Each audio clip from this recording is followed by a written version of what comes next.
No, but you also know what I appreciate about Tyler Perry is that like a lot of times some people will be like, oh, this person hates black women, or this person hates black men, or this, or this person hates, the way he portrays gay men.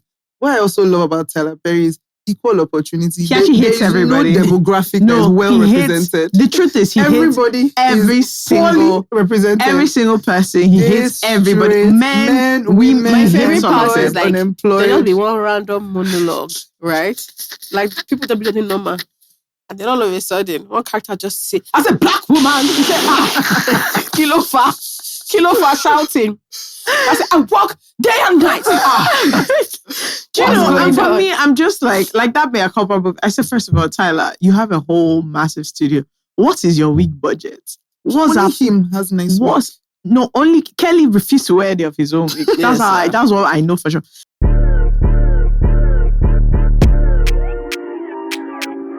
Hello, boys and girls. Hello, all.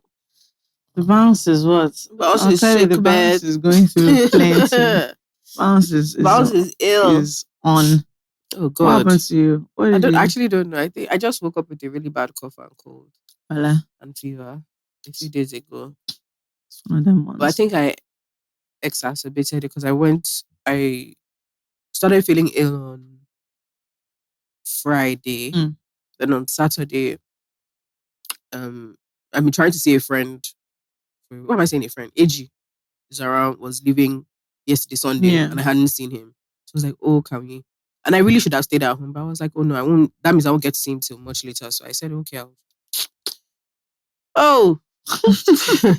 you made it worse. Yeah. So when I woke up on Sunday, I felt like, I felt really, really awful. But I've started like some medication and stuff. But whatever, the show must go on, blah, blah, blah. Hello. Sorry. Dear. What did you do this weekend? Me? Mm-hmm. Yes. On Friday, we had a party. It was Bamboo's 5th anniversary. Why didn't you invite us? I saw that. It looks super fun. Why didn't you invite us? I was going to come to that. Okay, so you guys had the party. Sure. Everybody was there except two. It was a small party. Okay. How small was it? How small? I saw many people I know there.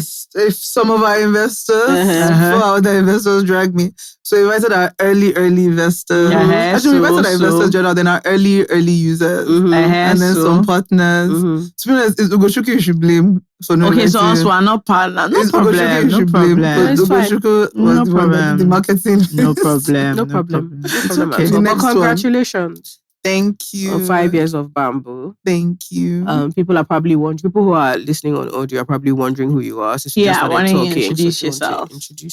Hi everyone. I'm Yanmo. I am the co-founder and chief operating officer at Bamboo. And Bamboo is an investment platform that allows you to invest in the US stock market, Nigerian stocks, and other investment options right from your phone. So if you're watching, download the Bamboo app and let's know what you think. Yeah, even wearing Bamboo green. Yeah. Okay, that was we're partners with Bamboo, even though not the kind of partners that get invited to the party. Thank you so much, Ugochukwu. I want you people to shout out to Ugochukwu for not inviting us. What a lovely fellow. Terrible human being. I've never liked you. I'm telling you, his character is bad. His character is bad. It's fine. Terrible. I've always seen it. I'm blocking your emails from now on. I've always seen it. I'm telling you, his character is bad, but it's okay. There's no problem. Fun fact, we both went to different schools together. Oh, yeah. That's true. What school did you guys go to? Grange. Okay, and then we did A-levels together, which was really nice. That was the first time I met Yanmo. So she's in the year below me. Yeah. That was very, very cute. Very nice. When did we finish? When did you finish? Queenswood? Mm-hmm. Wait, hold on. I'm 26 now. If you are what? Yeah, what? No, do you know?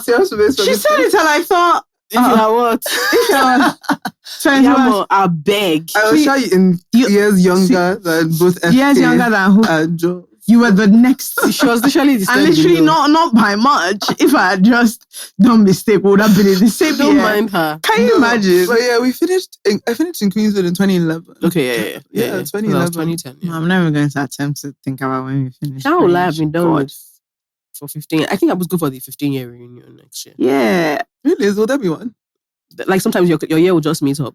Oh. Yeah, not like official, like, ooh, it's crazy. That one is pattern. Oh, yeah. Grinch class of 08. What the hell? Oh, mine is Ew. 09. Oh, so that's to be our 15-year one. Yeah. Mm-hmm. Yeah. But I don't feel like, like reunions, you're expected to be on have things you're showing for. Yeah, you're supposed to. No. I think it's because... At that? No, I think it's because for the most part... 15 years is crazy. We see a lot of our friends from secondary school outside, generally. So there's no... like the whole American high school thing. Where you haven't seen each other in years. Whereas, to be honest, a lot of people that I went to school, I see them all the time. I see a lot of my friends on a regular basis. And even people I don't see all the time, I kind of know what they're about or with them. It's only very few people that I'm like, I haven't seen you literally since we left. Yeah. But do you feel like your life is a lot more adults? No, not in the reunion way where you're supposed to show up with your 3 children. Well, a lot of my friends have that now though. Yeah. Or they I have friends who, so some of it is not surprising. There's someone who, she got her PhD and a lot of people from our school are just yeah, of course you did. This tracks. Of course this makes sense. Do we have any jailbirds? I'm very sure that we do. I think so. As in current. I'm so sure. Have gone and come back out. In fact, even when we were in Grange, I knew that 1 or 2 people criminals. Yeah. I'm very sure. What was the definition of jail? No, as in actual prison. As in criminals. Just I don't think full. I'm very sure. I think so. We do. No, that might 100%. Grace Springs. You think? I don't think. 100%. At the time, do you know what Grace Springs was? Criminals. If everybody else has rejected you, don't worry. Come here.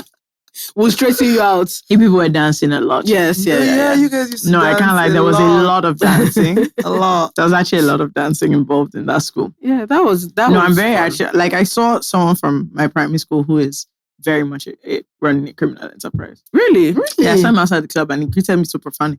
I said, my guy, let me not lie to you. I've told you about this thing. I know that we're bosom buddies from when we stop hugging me outside. Everybody was looking at how do you know? How do you know? No, when you see somebody and you know their career. But are you sure? No, I'm sure. The thing is, I am sure. But he even looks like he has gone down a negative path. No, but does he look like he's at least successful at the path? No, he's very successful in the negative path. The problem is that, so everybody was now looking at me that, sorry, how do you know how could you have met such a person? I said, now, these are school. It's not my fault. I got to the class, he was there. Do you get? A lovely guy. Just a shame, really, about the crime. Yeah, that's all. It's always interesting to, but one of my friends now has 2. He was the first to have kids that we're aware of. And he now has 2 children. And for a while they were going to primary school. Yeah. And I'm sure that was so, because I used to ask him, because when your friends, when you're supposed to be adults, and so one time he called me just to gist, he was in traffic and we're just gisting. He now said, hey, I'm sorry, hold on. He now called one of his children's lesson teacher. I found the entire thing so fascinating. And then he was telling me, he was complaining about how something PTA. I was just I can't believe it's crazy. The conversation. So I went to Greenwood, which is my mom's school, and every year they do a reunion. And it's so funny because the first year now has children. The first year of the school is 30 years old. Last time they now came with their kids, and I'm like, and it's not full sure they feed them. I'm like, what the hell is happening here? Yep. And 1 or 2 of them now have, so for the first time, they now have people who went to the school and have having children. It's bizarre. It's bizarre. Aww. It's completely bizarre. That's so cute.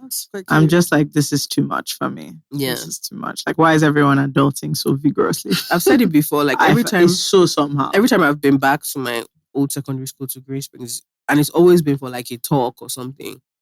If the owner of the school, if Miss Craig is there, she'll be like, oh, Jola, are you here for the crash? I said, ma. I said, you want me to be in it? And they're like, no. Yeah. She's like, we're here for you whenever you're ready. I'm like, ma'am, no. But that is quite cute. Yeah. Yeah, it is. It's really would you want to send your kids to Green Springs? Well, there's now one closer.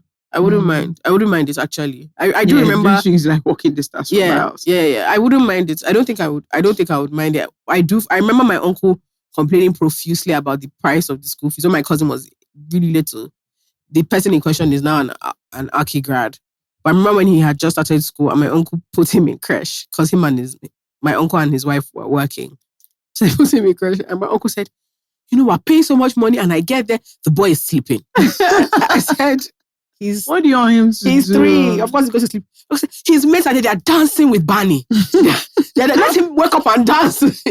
Why is the boy always sleeping? He doesn't know how much. I said, I know, he doesn't know, and he doesn't give a hoot. He doesn't care. My uncle used to get so frustrated. He said, why will he sleep?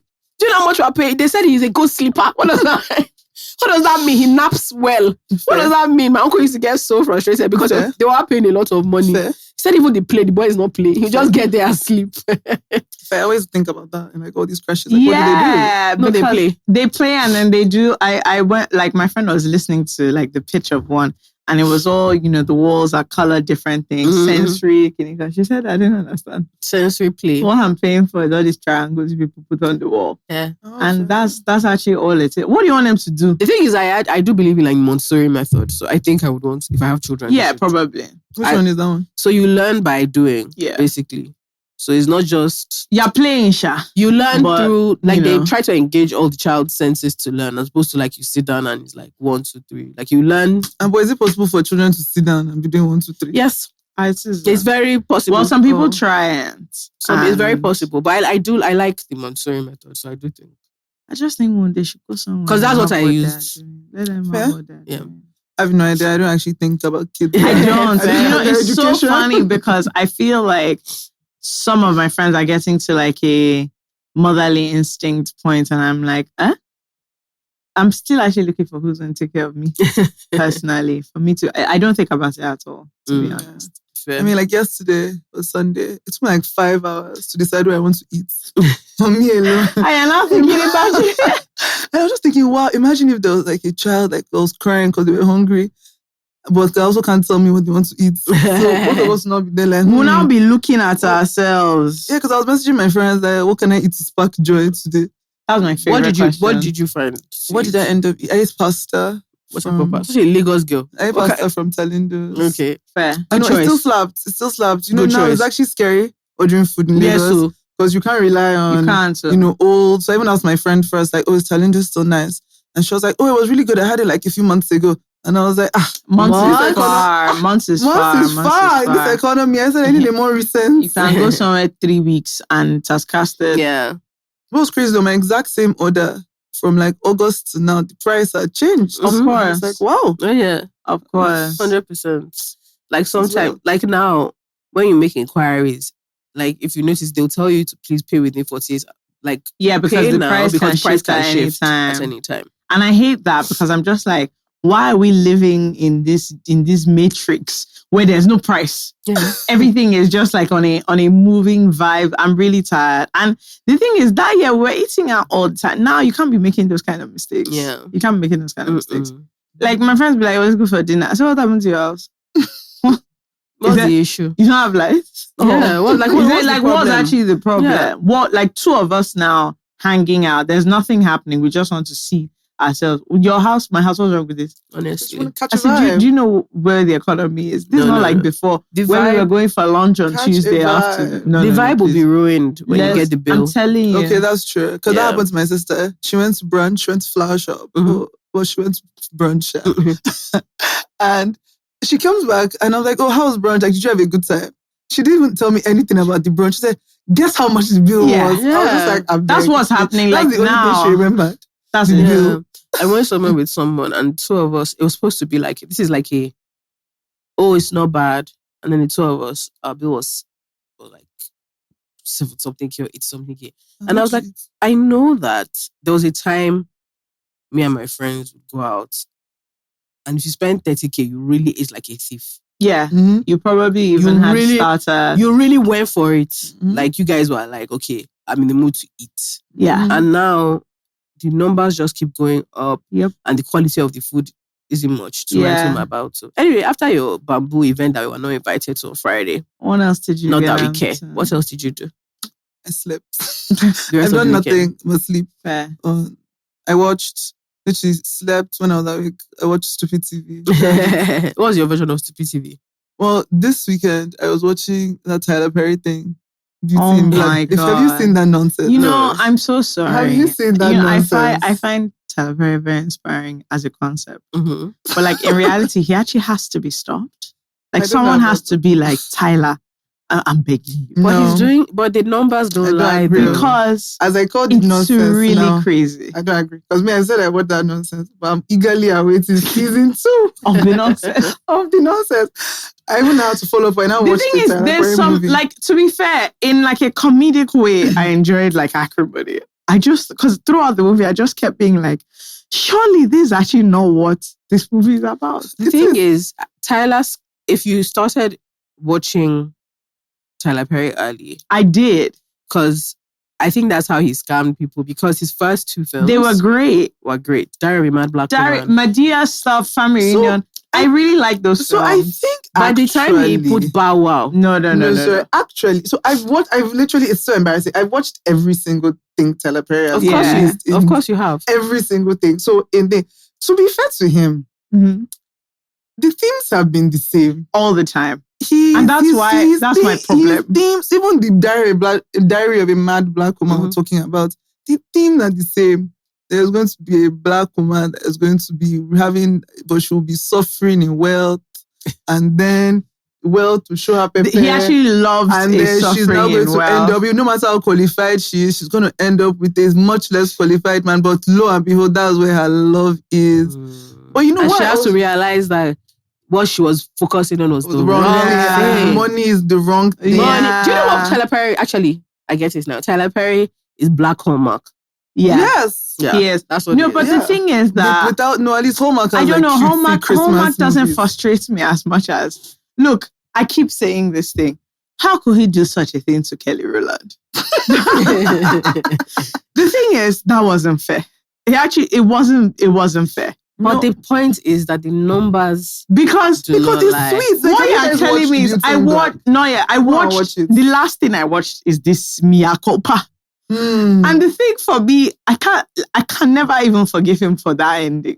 When she was now in a scarf and glasses, she now threw her phone away. I said, what the fuck is this? No, but you also know what I appreciate about Tyler Perry is that, like, a lot of times some people will be like, oh, this person hates black women, or this person hates black men, or this person hates, the way he portrays gay men.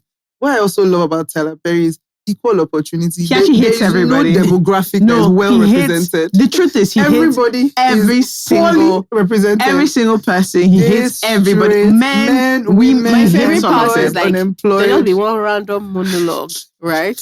Like people that be doing normal. And then all of a sudden, one character just say, as a black woman, he said, kilo fa shouting. I said, I work day and night. Do you know, and for me, I'm just like that Mea Culpa book. I said, first of all, Tyler, you have a whole massive studio. What is your week budget? Only him has nice work. No, only Kelly refused to wear any of his own wig. That's what I know for sure. And what's his name? That man is very good looking, except in that film. I said, what is going on? Even just basic hygiene things. Which one is you people that have been rolling in paint? Then you went to bed. Excuse me, is this what we're encouraging the people? That her pH was off. I can tell you for free. You need to watch. If you're complaining about this, please go and watch Beauty in Black. It is thoroughly. Next thing you know, so sweet. My babe Chanel Top. All of a sudden they've killed her. They got into her house. She's dead. The woman is. There's always someone lying about being sick. Also, No, it's honestly, and then he loves a sibling drama. He loves one sibling is more successful, the other one hates. There's nothing Tyler loves but that. Sibling rivalry. This one, the sibling, I don't even know whether it's sibling. Satan is his co-producer. I don't know. You need to watch Beauty. And there's so many scenes where you're just looking and just wondering, this is unnecessary. Like so unnecessary. There's a scene in like some parking lot, and I'm just looking. I'm like, you could have everything. The whole storyline of this scene, we didn't need what was going on in this parking lot. It's like he has also researched somewhere of what is the line before a movie is considered pornography. Then he will just dance on the line so that they will. I don't even know how Netflix accepted that movie. No, I'm sorry. Honest. It's actually Netflix accepted it because they know one thing about Tyler. You watch your it. numbers. See, I'm sure whoever is currently in charge is just like, okay, our numbers are not looking good this year. Tyler, have you done anything we can buy? Mm-hmm. Please give us. What have you done? No, it's crazy. And I'm so at the end, they already told us coming 2025. Good. So we know we don't have to wait too long. And Tyler is not. He's not 2025 Q4. No, Q1 because that guy will shoot him Nollywood like this. Tyler Perry will shoot what they call season film, 2 weeks.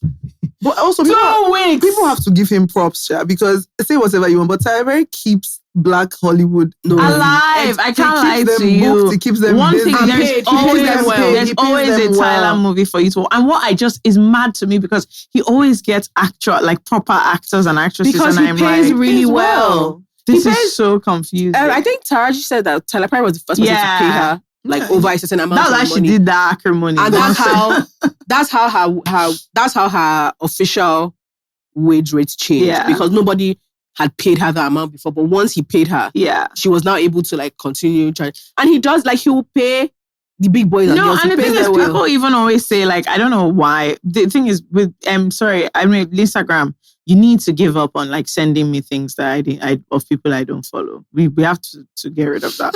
But anyway, there was one time that they kept sending things about people on set with Tyler Perry, and everybody was talking about how amazing he is, how the crew eats the same food as the actor. This one wants him.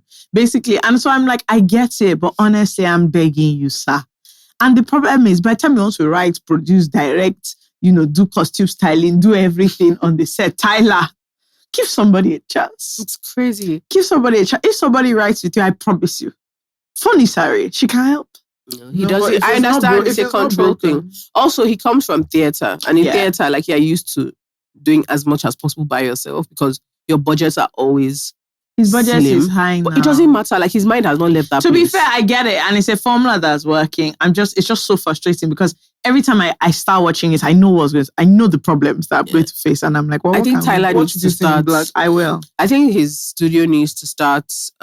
He needs to move from doing everything by himself to actually just green lighting stuff. People bring things to you. Yeah.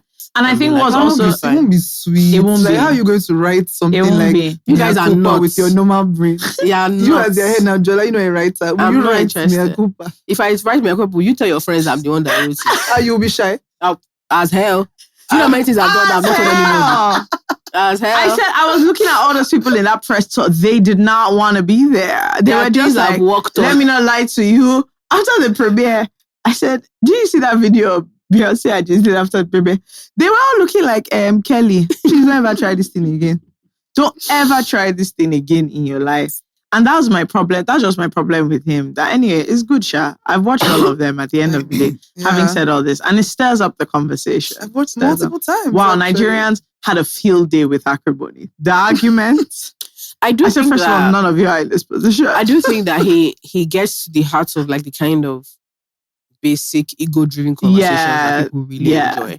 Because he appeals to because the same way in Nollywood films the man was poor, you left him, he became rich. Yeah. And then you now saw him in an eatery. Out, and then he was on the phone. He was just like, hey, but me send 1 billion, yeah. And then you're like, oh my God. And now you're there. You now say, oh, Wale. Someone say, chief. Wale. On the properties. He's the one that own all the properties that we just walk past. Then they will now flash back to you. You'll now be thinking, hey. Yeah, that's he appeals to. I know Nigerian men have this hard on for this idea that they're imaginary wealth. So all these bills are not answering them now. And then all of a sudden they make it. One day they're going to drive past them in the range while you will be trekking with that stupid cultist you followed. That doesn't explain why it's women that love Tyler Perry though. No, because no, it's two things. So Tyler Perry, I think I don't actually know what it is. I think Tyler Perry speaks to so if you watch a lot of stuff, there's a huge love thing there. So if you want romance will always, whether the romance is healthy or not. The romance is usually nonsense. There's just romance. It's there, Sha. I wish one of you had watched Beauty in Black because I don't know how to... The romance is always no romance absolute rubbish. I don't know what's supposed to be there, but if that's romance, it's better to die alone. No, but the thing is, I don't know. You guys have watched, you know what? If that's romance that's in Beauty in Black, it's tough. It's actually die tough. alone. And right now I'm trying to watch Christmas movies, and Christmas movies are another genre of movies that you just have to accept that they're bad. You have to accept that they're bad, but in a cute way, except this Christina Milan's one. So I made it through 3 minutes. Let me tell you the key problem I have. I made it through 20 minutes. The key problem I have is the concept that you go all over New York City looking for tickets to Pentatonics. They couldn't put Beyonce there. something believable that you run around for the ticket. Pentatonics are amazing. What are you talking about? No, pentatonics are amazing, but Jola, I love them. You don't know. You know when they do all those things, you watch them on Instagram. Oh, lovely. Please, I want to know how your love life is hinged. No, but it's not pentatonic she's looking for. It's not the love that is going to be there. But the concept that the ticket she's after, that nobody, please, I want us, again, nobody should be annoyed.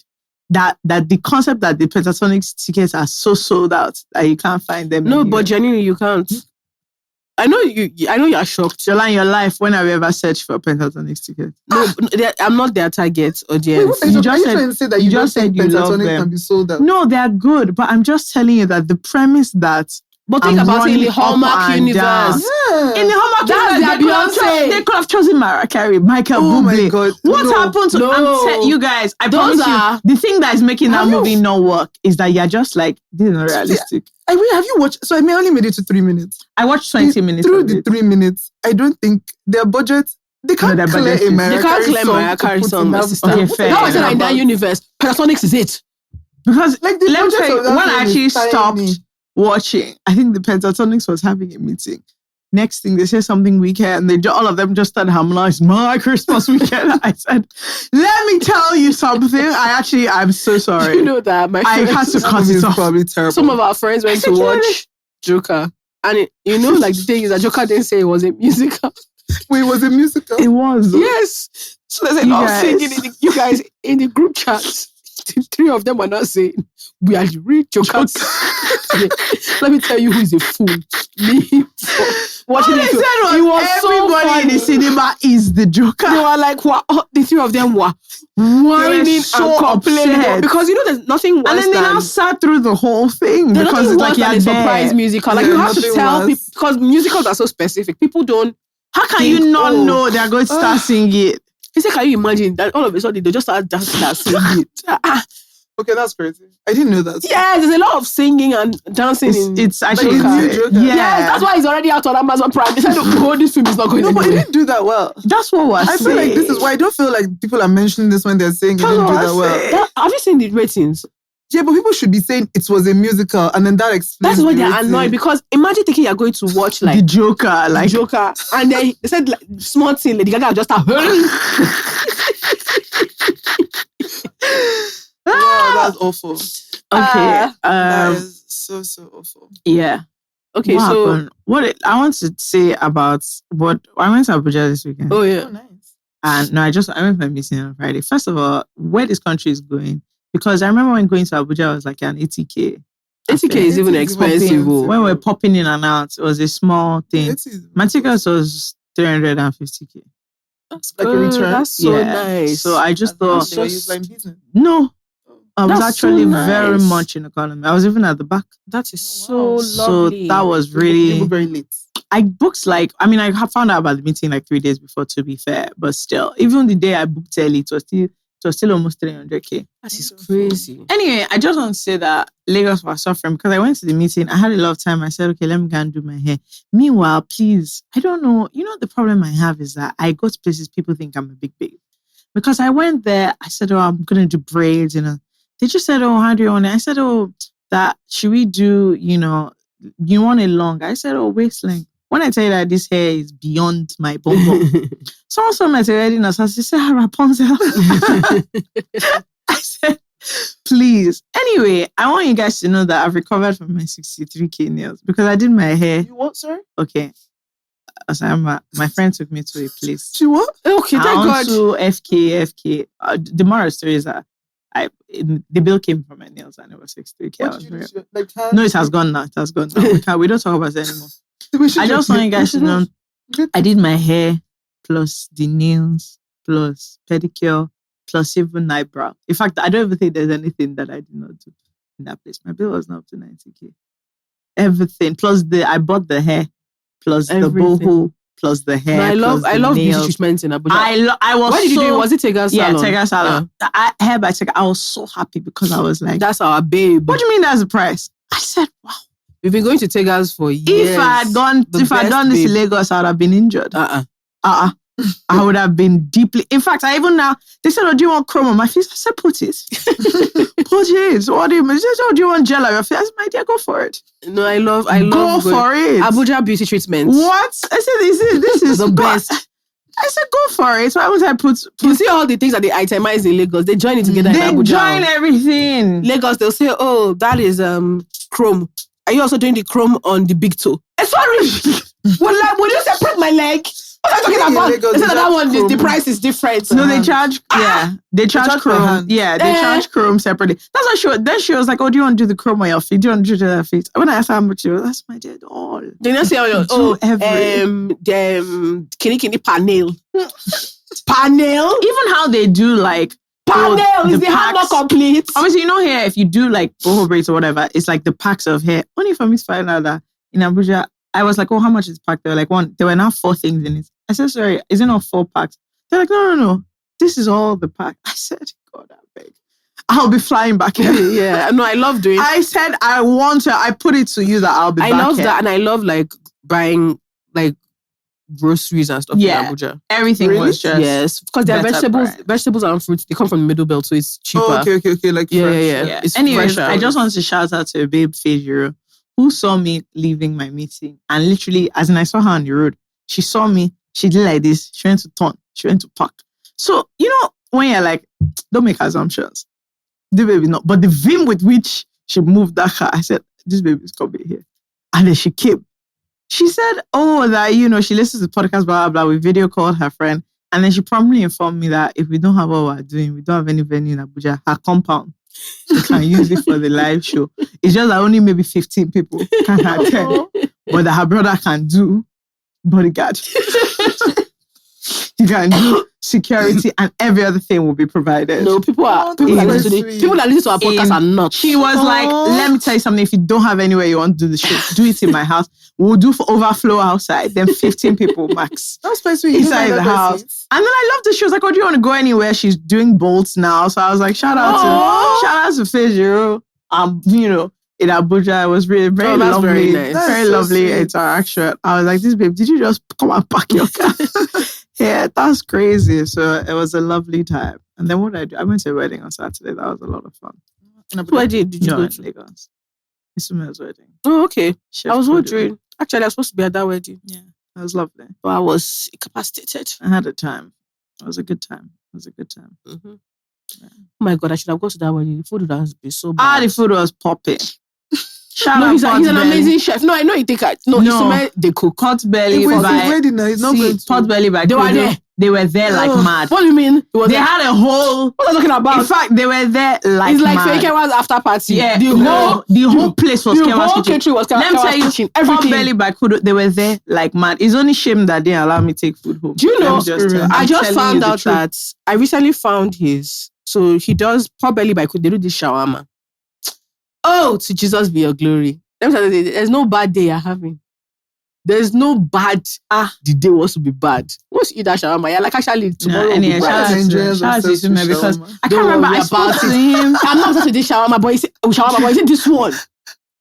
You said this is to make shawarma. I don't even like shawarma, but then I spoke to him. No, I like these ribs and then brisket. Anyway, the point is, he's a pit master. He's very good at it. And you see, I love nice people. I can't remember what I was talking to. So he was in London. After he told me bring something. That I just did mistake. You know, I was just trying to finesse it. I said, oh, pot belly, I'll order from them. He said, no, just let me know what you want. I got a big box of food in my house. I said, God, thank you. Yeah.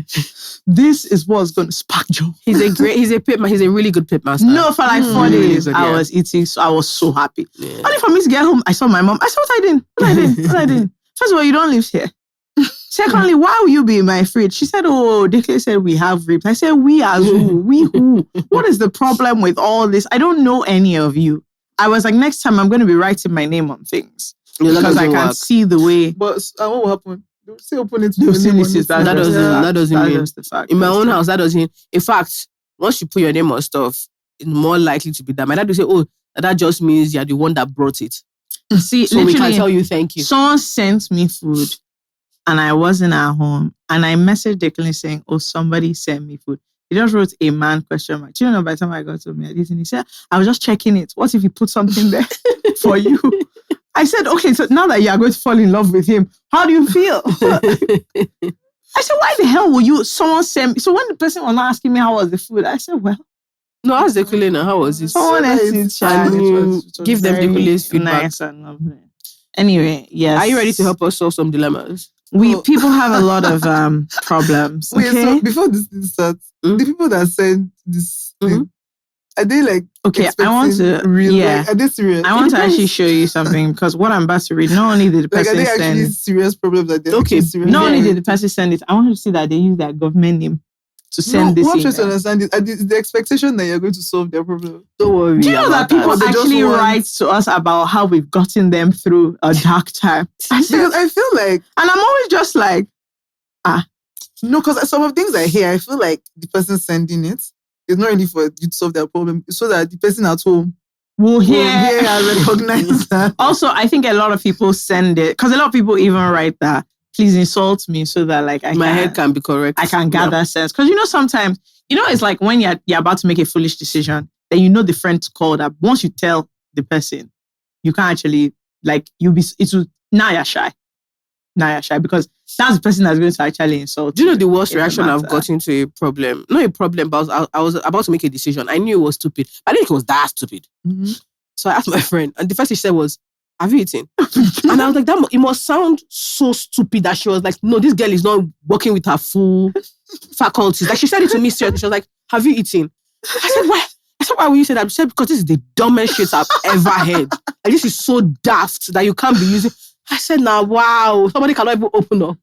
So I'm never that friend though. What? I feel like Yanmo will encourage you inside the gutter. This stupid girl. You can't swear on the show. Have you seen that? Like, it's too dumb. Two dumb bitches always say. Two dumb bitches say exactly. That's me. Yanmo will put you inside I'm always gutter. like, this is not great, but are you like? Will it make you happy? If you're like, let's run it. Like, my favorite thing to say when people want to do rubbish is, if you like it, I love it. Yeah, if you like it, I love it. I like last. My friend called me the other day and she said the stupidest, like she was about to do when you've discussed a matter at length and you feel like we've all come to a conclusion of the matter. Only for 2 days later, you're phoning me that, I'm not like, I want to go there. I said, so why will you waste my time? No, I get that. Anyway, she was now saying that, and I just said, listen, you're a big fool, but like, it's fair enough. I accept you for who you are. Yeah. Go forth and conquer. Yeah. When you finish, you phone me. Yeah. That you feel like a big fool, and we'll all manage this. I can't lie, I'm definitely not the one that you call so that I'll tell you not to do it. So I'm the one that you will call and say, this doesn't make sense, but I think you should run it. As me, one of my best friends. I always think you can run it. Emma and I always say, last, you go do all right. I always think you can run it. It's always okay in the end. And if it's not yet okay, it's not the end. This is a standard person. No, I can't remember. In the end, you'll be fine. What will happen? You what foolish thing? After you finish Thank crying. you. I was talking to Abalela and she said something. She was just like, so if it doesn't work, Shebi, you'll cry. I've not been crying before. What will happen after you cry? You cry. After you cry, you jazz up. You go again. You always go again. Yeah, this is my mother's answer to Heartbreak. I was just one stupid My mom will say, the truth is, the person was just a friend to you. And so I understand you being obsessed because nobody likes when a friendship ends. But that's why you will make a new friend. Mommy. What kind of advice? Mommy. I can't like that's wisdom because if you think that the person was just a friend to you. And I'm just like, and there's nothing like the clarity of mind that comes when you're freshly hot. Your mind is clear. Crystal. That's when inspiration comes in. There's no business idea that you know have because you must make it. Clarity of mind. There's no business idea. So that's my issue with this all these acrimony chats when they say, this girl left. Me, I think people are getting the wrong story. Yeah. Because this girl left me when I was poor in that year because both of us were trekking. And now look at us 15 years later. I'm now chief. You probably will not be chief if she didn't leave you. That was what gave you the vim to make it in life. Vim. So it's not the end. That's it. It's not over till it's over. That's it. So, I just think... when there's life, there is hope. Okay, now. And no matter how Did this economy? where there is life, there is hope. Now My own main issue is just that, like, Let me just tell you. if it's heartbreak, as in, if you're talking about foolish things as it relates to men, my only problem is that the things that soothe foolishness are not very expensive. Häagen-Dazs is 20k. So you can't just be buying Häagen-Dazs and taking it to your friend. Based on, let's have ice cream. But when you're sad, you're upset. I moved to Häagen-Dazs. Me, my taste changed. When you're sad, you get hungry. Yes, Super Yogo. See, that's what I'm saying. I can't be doing foolish things anymore because Häagen-Dazs is 20k. Super Yogo is very nice. Small heartbreak now. I've spent 20k for what? No. Oh, me, I even have the opposite problem. You don't eat? Let me tell you something. There's no man. I'm so sorry. Born of a woman. I must. In fact, there is no man born of a woman that's taking my appetite away. To be fair, it is people not say possible. that thing that I was so it's upset. not even just about like just in general now. If you're upset, if I'm anything that is not happy, it's not about not eating. I just feel sleepy. Yeah. So I'm ready to sleep. So every moment my eyes open is you just want to crash. So I'm just trying to go to bed ASAP. So even like with work, there's stuff when some annoying things happen, I have to just block my calendar for a nap. Quickly, like I need to nap. If something's going wrong, I'll just now have appointment. Then I go and do my lashes. I can sleep. Because and if you're sleeping, you can't be eating. Yeah. Once you wake up, especially something like I'm sad, I'm just awake for like I have work. So work is urgent. Yeah. So I'm awake to just quickly do my work. So every minute I'm just counting down. You're counting down to when you can crash so again. I can sleep again. If I have a quick time, I'll just nap, 15-minute nap. So there's no eating time. No, that's the opposite of me. I don't even sleep normally, so I can't imagine that. I need to vent like mad. I need to vent. And there are people that I know that if I call them, no matter what I'm saying, they're going to say the person is very foolish. So I need to vent. I need, comfort things. I need ice cream. You need food. That's when you need food that sparks joy. Even when I'm sleeping, I'll be dreaming about it. I'm sleeping. It's just to sleep. Sleeping solves every problem you have. Because when you're sleeping, you don't really have any problems. That's so funny because even at night when I find it difficult to sleep, I've scattered my sleeping pattern. Completely. Yesterday, I went to bed at 4:30 for no good reason. Like, if I tell you that, I can't actually say, oh, this is the reason. I was not doing anything. I was not watching anything. I was just there, awake. I was not talking to anybody. There was as in, nothing was going on. I was like, this is such a waste of time. It took me a long time to sleep, but it's because I was like, my chest was super congested. So I was just coughing and turning throughout the whole day. I felt so sorry. This year, I felt sorry for myself a lot. But that last night, I said, wow, Jola, it's not easy at all. Well, my mommy didn't book about check on me. That's when you now start remembering that health is wealth. Health is wealth. You guys. You start ordering vitamins, magnesium. I was telling myself that, Jola, you could breathe. You are just swallowing oxygen, no care in the world. Now see, fighting with my nostrils for air. Last time I was sick, I was just messaging Richmond, that's my co-founder. Yeah. Richmond, health is wealth. We need to take our health seriously as a company. That as founders, we think that we should think of ourselves as athletes. When you start saying that, you're going to start doing Pilates. I feel like after then, that's probably the team call when I was now giving everybody, guys, you need to take care of your health. I thought I was going to, because colds actually make you feel like they make you feel like shit. And also you have to explain, like I have a cold, it doesn't sound like a serious thing, but you feel like you are that. And then coughing. Yeah, it's really bad. Coughing is nasty. Like you're exhausted and it's just, you can't control it. Yeah. And you just start thinking, I'm going to take up Pilates. Definitely. That period, I think I even messaged my personal trainer. I was not checking price or body line. I was so serious, man. But no, the last time I was sick, I bought so many vitamins. Yeah, I'm about to buy.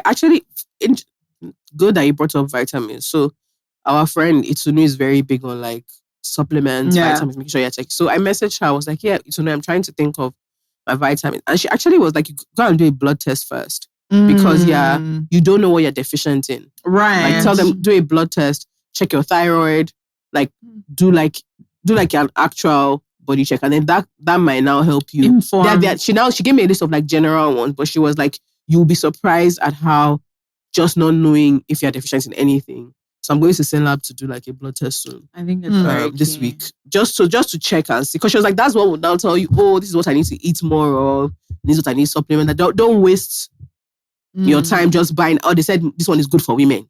She was like, no. I mean, I think I need all the ones for energy levels. Because I'm always sleepy. Yeah. So I'm always intrigued when people can sleep. Well. Like now I can start sleeping. But yeah, that's fine. But I'm actually taking things to sleep, like melatonin. There's one of that calm, one droplet somebody gave me onto THC. As I took this thing, I'm not sleeping.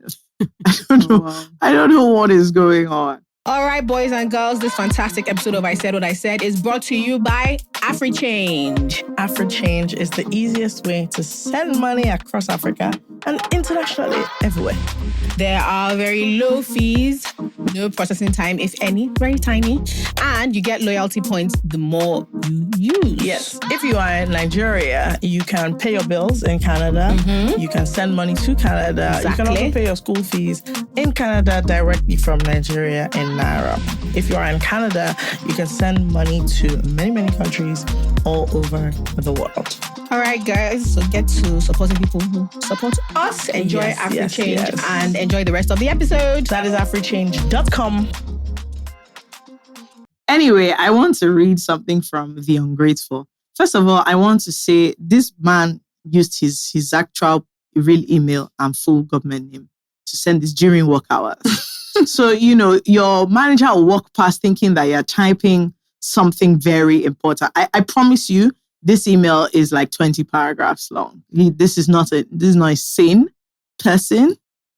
Also, what's killing me is after writing the email from your personal account, he wrote best regards and none the ungrateful. You are crazy. Your name is there. Anyways, I can't read everything because it's too long, but I'll summarize for you. I just want to read the beginning so you know the type of person that we're dealing with before all of you start thinking. Shalom, sisters. I'm writing today because I want to report one of your loyalists to you. Please come and help me see and educate trouble. Anyway, he's basically saying that his anniversary is coming up and he wrote, "We give all glory to God as it has been quite a ride." I won't bog you down with unnecessary details, but let's just say there have been ups and downs, but not rubbish up and downs, so just normal ups and downs. And we're ups now. Shout hallelujah. Again, not a stable person. So the point is he's trying to figure out if he's the asshole. The key to this story is that the anniversary is coming up and he's a watch guy.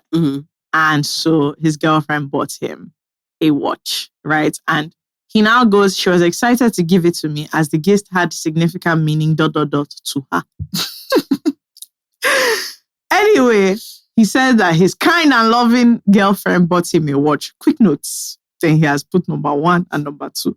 Number 1 is that he had a jewelry box in his car for reasons unbeknownst to me. When they met, Isha got stolen and he had some watches inside. And he's a watch guy. He said he's not rich yet, so it wasn't Cartier, but like more stylish pieces, mid 3 figures prices, whatever. Now, note number 2 is that she has an emotional attachment to a particular brand, which I will not name, in brackets, it's Swatch. Once again, just to show you the quality of man. He's a not the quality of person that we're dealing with. So it's his anniversary. It's anniversary. He's a watch guy. He's a watch guy. The girlfriend bought him a watch. She bought him a watch, but he wants us to remember that he's lost a couple of watches before. Not too expensive, but like at least mid-range. Yes. But then now she has an emotional attachment to Swatch. So he's trying to tell us that the watches he lost are better than Swatch. He now says he says there's nothing wrong with Swatch and he doesn't have a problem with Swatch. They make quality items for their price point. He now says that basically her dad gave her a Swatch watch when she was young, and also her brother who has passed away had a Swatch. He said he's not going to go into that story, but basically there are emotions attached to her and the Swatch. Okay. So she bought me a Swatch. But here's the thing, I don't like Swatches. Okay. And then he's basically saying that the design doesn't do anything for me. That in fact, when she was even talking about Swatch, he even made a note on his own phone that he's going to buy her a Swatch because it means so much to her. So now he goes, I have a bulky, tacky, big old Swatch. And that he likes slim profile watches.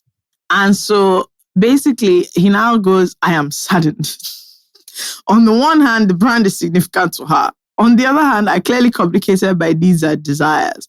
It might seem trivial, but I think there's a deeper level of symbolism at play here. What is more important? Giving something they would appreciate, or giving them something that means something to you? I dare even say, loving someone the way they need to be loved, or the way you want or need to love them. It's not lost on me that Swatch is a tangible connection that she has with 2 of the most significant men in her life, one of whom I will unfortunately never get to meet. But that being said, yeah. But did he tell her that he doesn't like Swatch? Yeah, he did. He told her that he doesn't like Swatch. That in fact, he even said, and I quote, "Boo, I'd even take a Movado over a Swatch, and Movado is mid." He quoted that for us to know that, and the boo had 4 thumbs down. So just for you to know that he really means it very well. Oh my God. He now goes, should he accept the gift and wear something he wouldn't wear? Or is this an inflection point where we can reflect on intentionality in our actions? I appreciate your thoughts. And if this makes it to air and my kind, loving, and sometimes sweet girlfriend hears it, love you, babe. Happy anniversary to you. Thanks so much for the watch. Looking forward to a future with you. No. I know people that listen to this podcast are insane. Best regards. Is this... So I just want... Okay, so this is a good example of the question I was asking earlier. This guy just doesn't want to watch. And he doesn't want to tell her. So he's just waiting and hoping for her to watch. No. He's saying that should he tell her? He's absolutely waiting for her to hear this. He's just waiting for her to hear it, and he doesn't want advice. He said, what do you think though? So we should say he loves you, looking forward to a future with you without the watch. And it's no hard feelings. Like, I don't know. I believe you should. To be honest, I feel like, obviously, the problem here is if you remove the sentimental value, he could have told her that he likes her. But like, I don't know the story, but it sounds like her dad gave it to her when he was young, and her brother passed away and he had his watch. Yeah. So there is deep meaning for her to it, and maybe that's what she's projecting. But fundamentally, if you know that the guy has said he doesn't like it and you've bought it, what do you want him to do? What do you want him to do with that? I think it's very difficult sometimes to accept that we're being unreasonable. Yeah. Or like silly. So just because... So she said, he likes watches. But he actually, within the realm of watches, he doesn't like this one. And the thing is, he's made it... I mean, he listed, just for context, if you want to see the email, he actually listed a lot of watches. Like, he listed plenty watches that he's into, including he even wrote his dream watch. I don't know what we're supposed to do with that information, but he just told us, by the way, this is dream watch, as if we are going to come up and buy it for him. But anyway, the point is, he has clearly listed a lot of watches, and he said they've had conversations about this watch, Kinney, and he has even joked that he's going to buy her one, but that he doesn't like it. That any other thing is better than that. And she bought it for him. So I think this question of will you tell her, because it's going to be very obvious when you're a watch guy and you're not wearing the watch that your girlfriend bought for you. But he said he doesn't like it already. That's the truth. But he hasn't told her now that she has given him for the anniversary. So let's be realistic, Fakemi. If I tell you I don't like, if you tell me, I would never do red hair, then, and I know you like doing braids, but then I go and buy you like red extensions. And then I'm like, you haven't done the hair yet. Obviously. Even if you said thank you. Obviously. We've had this discussion. And I know you don't like that hair. Yeah. But I like it and I would like to see you in it. It doesn't matter. You don't like it. I think it's one of those things where it's like how and I'm loath to listen to men, but it's how men say they don't care about their birthdays because why are you making me pay for an experience that you care about? Yeah. I think it's so ghetto. Like, girls need to just stand up. Like, if you don't like... I said I don't like birthday. You said, okay. Do the thing you can afford. Yes, I said I don't like birthday. You said you must like birthday. You now threw birthday party and you gave me bill. Are you okay? I don't want birthday. How can I like it? Well, is that a real thing? 100%. 1 million percent. 1 million percent. Is that people just say things online. But no, they're not lying. No, I'm not talking about online things. I actually mean... And I'm saying this, my body's crushing me. I hate to agree with men. The thing is... No, but I think that's totally... I think that applies to like non-birthday people in general. Anywhere. When is my birthday? Whether I love my birthday or not, I think it's totally uncouth. Thank you. Yeah. And of poor character for you to plan. It doesn't matter if you're my boyfriend. Yeah. If you're this is not actually a relationship thing. If you're my friend. If my sister said she's planning me an event. And I don't want it. I don't want, I'm not really interested. And my sister is like, she's planning, she's doing it. And she gives me a bill. I would think something is wrong with her. Yeah. Because had it been I wanted to do an event, I would have paid for my event now. Like, if you want to do something for me, do it for me. Do it fully. Don't involve me. Or you want to, babe, we're going for dinner. We are too. It's my birthday. Special dinner. We now get somebody, they bring the bill, you push it to me. Ma, do you know that there was very, very hot rice at home? So I think sometimes there are things that we do, or your partner likes something and you don't like it, so you don't do it. Yeah. So instead you now do, so for instance, let's say I don't know, your partner really enjoys going to, what do you call those things? Amusement parks. Yeah. But that's not you your hate thing. it. You don't. So you don't want to do it. You now say, let's have a a movie night. And the person And has invite said that his they friends. don't like cinema. And that's not really their thing. But you shall, And they are upset that they are not happy. that they're not excited. No, not even happy. Like they might be happy, but they didn't give you like birthday excitement. Do you understand what I mean? So I think it's one of those things where we just have to. I think in this context, honestly, she knows that you don't like it. I think she's like clouded by the sentimentality of it, but fun, and she wants you to like it. But she could have given him on any other day. That's what I'm saying. She wants him to be part of like she could have bought him it. She could have bought him a and I think he just has to be like, listen, any other day. I appreciate this, but like, I think it's very important to speak people's love languages or whatever, especially when it's clear. Like this is so blatant. Yeah, that's what if you know that if you are with somebody or your friends or whatever, it is the way they for gifts is what they like that you get, not what you like. It's a bizarre thing people do. It's the same thing with like love languages. It's not your own if you are trying to show somebody affection. It's the way that they like to receive it that registers, not the way that you like, and vice versa. So I don't think this is a complex thing. The problem is that unfortunately you're going to hurt her feelings. That's just the fact. But I think that it's going to be very obvious that you don't like it. And so you should probably just say, listen, I appreciate the effort, but like, this is not me. And you know that. So, kilamashi. If I were her, I'll return it, buy you a different thing, to be honest. But, maybe you guys are not on that. What did he get her for this anniversary? He didn't say that one. He didn't say that one. That is something he left out because he's focused on the issue. And I don't think you're the asshole. I just think it's just an awkward thing. It's just an awkward conversation to have to say, I don't like the gift you bought me, which clearly means so much to you. So I think he should just leave it though. The thing is, I think somebody who cares this much is going to notice that you've left. Yeah, so that's the point. I think like right now, because it's so fresh. Yeah. And it's still like very, very, very, like I feel like there's some conversations that she should wait till she asks. They're just conversations that better had like when it's less fresh. So I personally would say, clearly the anniversary has passed. Yeah. He's giving her the watch. She didn't say it as soon as you saw it. Enough time has passed. Somebody has told me they didn't like something immediately. Yeah, immediately I would get. But now time has passed. I think, quite frankly, she's probably going to see the show. Yeah. So that would be a good time to discuss it. Or at some point when Isha comes up that you haven't been wearing this watch, then it's almost like, oh, I really like it. And I actually appreciate this, but I appreciate the gesture. I appreciate the gesture. I don't really like it. I appreciate the gesture and I appreciate that it's sentimental. He thinks watch is the ghetto. But no, just be like, but I would have preferred some X, Y, and No, you have to say I don't like it. I don't like it. The thing is, she actually, in this case, she knows he doesn't like it. Because I think that's rare. Because a lot of time people are not great at communicating their love languages or what they want. But since she knows. And that's what I'm saying, that it's somehow that if you like it and you want to buy it for him, buy it outside of, don't make it his anniversary present. If you like something and you want your partner to, you can just buy it in general. Don't make it. But an anniversary present is supposed to be something that you like. It's not, Okay. This is from Shine Shine No Be Gold. Who says, no greetings, oh. Oh no. I'm cringing even writing this because the level of embarrassment I faced last weekend unmatched. Oh Lord. So I've been dating this guy for almost a month. He's one of those fine boys, always looking fresh, well-dressed, taking me out to the fancy spots, buying me luxury gifts, the good stuff. My friends often joked that I've bagged a big fish, not knowing this is stockfish or sardine. On Saturday, we went to a lunch party hosted by one of my friends. Everyone was there. The atmosphere was vibes on vibes. I was feeling good, looking good, and proud to show off my man.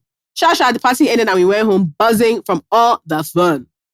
That is how I woke up to chaos in our group chat. The host was there saying that 2 people couldn't find their phones. This wasn't the first time phones had gone missing, but they eventually turned up. I was even cracking jokes left and right, thinking it was just another case of my drunk friends being careless. A few hours later, I get a private message from the host, an attached video. I opened the footage and lo and behold, there was my stupid man on camera moving like a proper only. He was pickpocketing people's phones like he was collecting souvenirs. I could not believe my eyes. I had to replay the video 3 times because I was in utter shock. Before I could even process what I was seeing, another footage had made its way to the group chats. If CCTV was not clear before this one, I wanted the ground to swallow me. Oh, Jesus. The shame was unreal. I even begged to buy back 2 of the stolen phones because I couldn't think of an excuse to break up with him. I just blocked him. That's how I went from calling him my man to this man. A part of me couldn't even believe it. How did I end up dating a glorified pickpocket in designer shoes? I'm sorry. Actually, the thing about this is the secondhand embarrassment coming upon me now. I'm actually struggling. You guys don't Do you know, I didn't understand. think this was where this was going. I'll faint. Okay, As I am now, I actually want to faint. Okay. What do you mean he was moving the phone? Yeah, she doesn't want to advise her. She just She's just telling us that come and see what happened to me. Okay. Well, I'm embarrassed. No, I'm deeply embarrassed. That's the money he was using to buy her luxury gifts. Now. He was on CCTV. That means everybody also knows that's what her man. she's saying. That the thing was, initially they sent her private CCTV video. That one was not clear. Somebody now sent another video. HD. A good, clear video. And the group chat. But she needs to also be sure that people are aware that she's only just met this man. Like she doesn't know him very well. That's what Listen, she just met this man. She barely knows him. I can't think about your own group chat or your friend. That can never fly. No, she has. What else? Of course, the best you can do. I'm trying to think of if I dated a thief. Let me not lie to you. You actually, the group chat I have in mind, you have to leave. I have to leave that. I have to be honest. The group chat I'm thinking about, you're going to have to leave. I have to leave.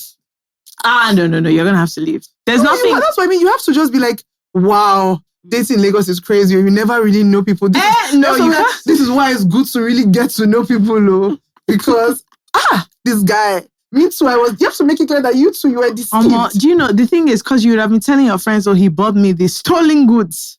That's what you also have to, can you imagine? Stuff like this is you have to get ahead of the narrative before they come to you with it. No, by the time that video is in group chat, you're cooked. Yeah, personally, if it's me that even got that private one, it's me that would have put the video in the group chat. I can't lie, personally, it would have been me. Can you imagine that? It would have been me that would have put it. Yeah. Just to be like, okay, we're here now. And this was happening guys, because... Can you believe this crazy I would just write, I'm shy. Yeah. I'm feeling shy. It doesn't matter. Do you know that... you have to get ahead of it. The friends I'm thinking about, of which John is among, it doesn't matter moving forward what I say. If I say, I think we should buy rice from here, John will say, but you don't have good judgment. So, why should we follow your thoughts? And you have to take those jokes. I'm like, you have to. I'll say, I'm going to my friends' house and say, I hope it's not another thief. You have to. They'll be sending all this love in lockdown because that's where you and the man are going to. And that is so embarrassing. I'm sorry, that is actually insane. Also, the context, it's not even like you're moving my friends for.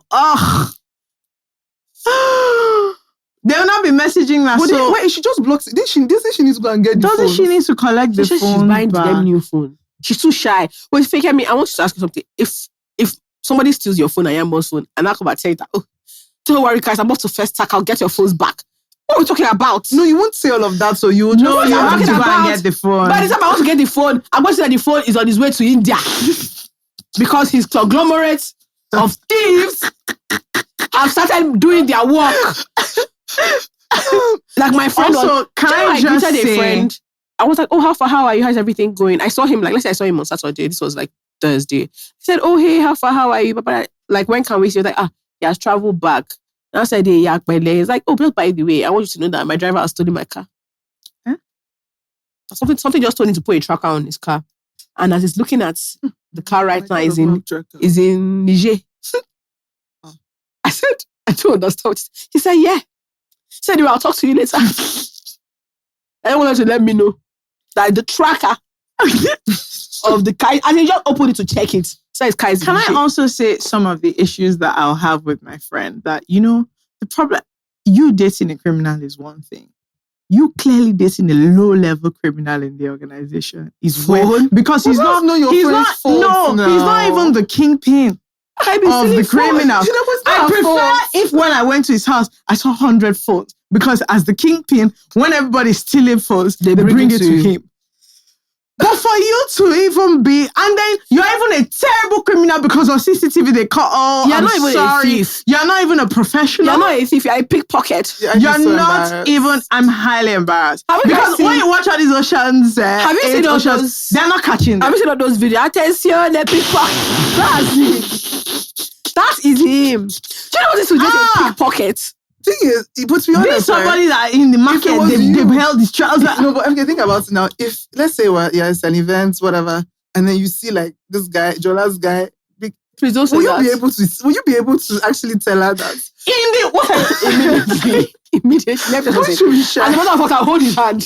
The three of us might be looking. Me, How is she going to hold him? I said, Jola! me, him, his girlfriend, and the owner of the phone. All of us will be looking at All ourselves. of us. So you don't think you'll be embarrassed? Embarrassed. Oh, see, if Jola's my friend still live for a while, I'm going to have the time. That's going to be the best day of my life. What are you talking about? I'm telling you, I want you to know Yamo. that is going to be the best day I've ever had. Yamo, if you love my boyfriend once still in I the phone. see him, Yamo, my time has come. I'm going to hold it. Jola! I don't even think my This brain, is your I'll man. just be there. And your man, hey, come here. I'll first of all just be is that And I will hold his trousers. I don't know people hold You their have to hold trousers. the out trouser. with You have to hold the trouser on the side. really And you will bunch not. it. You bunch it up. Because let me tell you what I will enjoy. She'll see me holding her boyfriend's trousers. Like, what's going on here? They say he's stealing my phone. no, but he's gonna obviously be like, I wasn't stealing your phone, and then now you're gonna be there like, First of all, why would I randomly accuse your boyfriend of stealing my phone? Exactly. FK, why are you taunting me? Wow, I don't know what I would do. No, I'm But- and sorry, know you what? guys. This is actually too much. God forbid, none of this Okay, is but my is she not portion. going to recover the phone? Thank you. So that the guy has gone scot-free. Okay, no problem. Let's go scot-free. No, Because you now guys she's going to seriously. have to pay for new phones. this I would summer. rather that To be honest, thank God she has money. So this is a... than have to go and this face is him. a- She has carried She has police money that's to buy carried 2 new phones. Tell you, she's a big cakey. babe. This is a big babe. Even if it's my last No dime. wonder maybe he was targeting her for theft. This is a big babe. with to be his fair. designer shoes. You know, lots of guys pretend. This Like so she mad. probably thought, so she Like probably thought mad. he was on bar.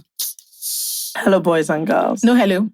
No hello for them. Okay. This is not for Boys and girls Good. only. Boys and girls. I want to ask you a simple question. Very simple. Why are 40-something% of you that watch this thing not subscribed? Very good. Is it fair? Very good. Is it Other good? people's channels that you don't listen to every week, you subscribe to them. Free Look at what we do content. for you. Do you pay? You come here, we make fools of You laugh, ourselves hee, every hee, week. hoo, hoo, hoo, having a great time. Subscribe early. Shit, I don't understand it. Why would you do that? Is it right? No. In case you don't know, no, it's not right. Okay, so now you see that button. Don't spread. Nobody will beat you. Okay, do you know what? You can even cover. Do it in a shy, Do it like in a shy mysterious way. So nobody will. Just, oh my God. Click on the subscribe. Oh my God. That's all. God Just bless a you. light on. Thank you so much. Thank you. Bye. Bye. Up next, we have Name Bandit, Oh, Lord. who says, Dear Charles, FK, and Yamo. They was guests. but- I love you guys die, so I need your advice on this serious matter that's giving me headache. My best friend has known for years the special name I plan to give my future child. Now, fast forward, we both got pregnant a few weeks apart and I'm due next month. Everything seemed fine until last week when I was gingerly scrolling through Instagram and saw that this baby, the name reveal for her baby, and it was my name. Let me add context. When I asked her about baby names earlier, she was being very secretive and even gave me fake options. So when I confronted her, she just said she fell in love with the name. Imagine. Out of all the names in this world, it's my own she fell in love with. And to make matters worse, the baby self doesn't even look like the name. No offense. I don't die. Now she's vexed because I did not hype her stupid posts or drop any comments saying I'm a bad friend. As if that's not the worst. She has the guts to ask me to be the godmother. I'm honestly struggling right now. Am I wrong for feeling betrayed? My friends keep saying I should let it go, but my husband and I feel quite cheated. Is there any point in trying to fight this because I'm actually really pained? Yours truly, a frustrated friend and mom to be. I get it. I get it. I get it like man. And let me not lie. What I love is the level of pettiness that you approach it. I will not even like that post. It doesn't Like, sound like she engaged with the post. I can I'll never report it. engage with I will with report such that a post. nonsense post. I'll report it. Mark. And then remove what the thing. she's saying, Claire, your baby's not even that fine. Yes, though. No, but I also think that's crazy. It's Like, really, that's that's your really up. mean. I'm sorry, That's that mean. is your up. Now she's not even about the baby The name. thing You is, need to I stop- know that cancel like that it friendship. sounds like a small thing, but I'm like, you not even yanning me. That's your up. You telling me different. Why didn't you just say, okay, listen, what I would prefer is if you say, I can't lie now, I really like this name. Let's drag it. Let's drag how we're going to do it. Maybe one person will take first name. maybe And somebody will make it a middle name. Like, that's not nice. That's not nice at all. I And think that's your personally, up. if I'm you, I'm still naming my child that. Yeah, Every- because I don't think they should actually be I friends don't think they should. anymore. I don't think they should change what you've always wanted your baby's name to be because of somebody that stole it.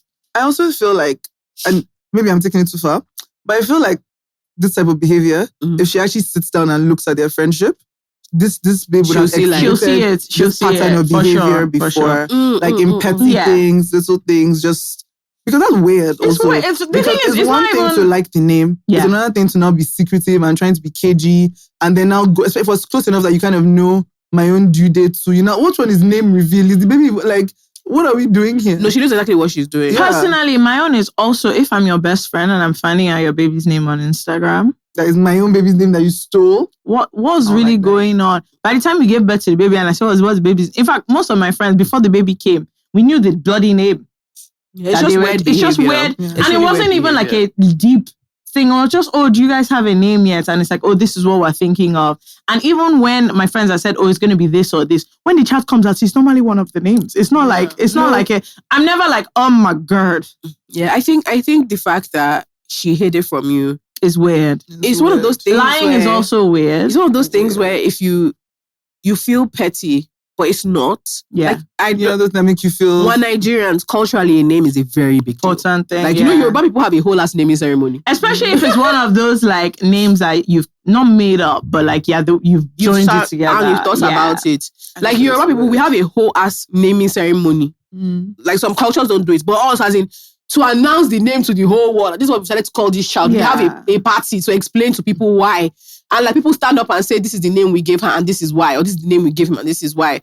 A name is a big deal. I also think for something like that where like your friend has had a name, for you know how much it means to them. Like it's one of those things that like when your friend eventually has the baby, the story you will tell is, this baby has had this name for so long I think it's that like now we're all here and I'm glad that, those are the kinds of things you'll expect to hear, not you moved my baby's name. Yeah, but I also think like full disclaimer, because you guys have all sorts of viewers. I don't have any children, so I don't know if maybe when you push baby, the name sits in your spirit. For somebody will come and say that. It doesn't matter. If you've had a baby, I don't think it matters. If you've had a baby, you never know. Yeah, I don't think it matters. She said she fell in love with the name. Yeah. Also, they were pregnant at the same time. My point is that like they would have spoken about this name thing. And that's what I think. When they were speaking about it, you were giving her fake options. So for me, it's not even just me telling Jola, let me not lie to you. This thing you want, I really want it. Oh, the name, I really like it. Come, let's drag this thing. At least let me use it to do middle name. These are the kinds of, and then you can even like, it can be a cute P, or even if they both have bloody same name, you can decide that you know how people call your own child this and and it can be like a cute thing. The point is just you not. She stole. Honestly, the truth is, if you're really friends like that, your friend can say, let me not lie to you. I don't want anybody to be involved in this. And also that's fair enough. She got it first. And she's the one that told you. I just don't think it's that. Like, is that? And I think them feeling cheated is very valid because you've been talking about this. But I think you're absolutely right that if she checks, your friend she'll see that this thing is not pure. No, it's not her first rodeo at all. And I'm sure your other friends are like, sorry? This is once again a group chat matter where everybody's like, sorry, this name. No, what you need to check with is with your friends that are not close to her. Because I'm sure they'll be like, I've been telling you about this girl. This your friend. That your friend. That we warned you. Yeah. Because also the fact that she's acting upset.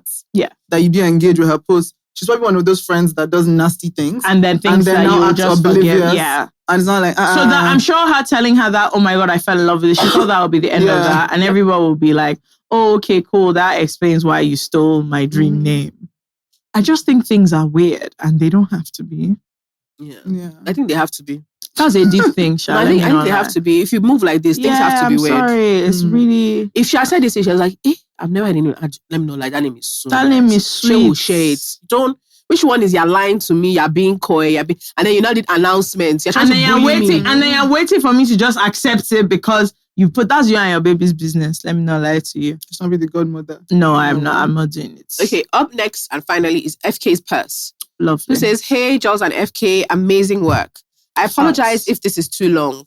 I met my husband about 3 years ago and he's always portrayed himself as this big, successful man, flying me to exotic locations, giving me extravagant gifts, and talking up his supposed thriving investments and properties. We got married quite quickly and he insisted on a prenup. So I thought I was with someone who had figured it all out.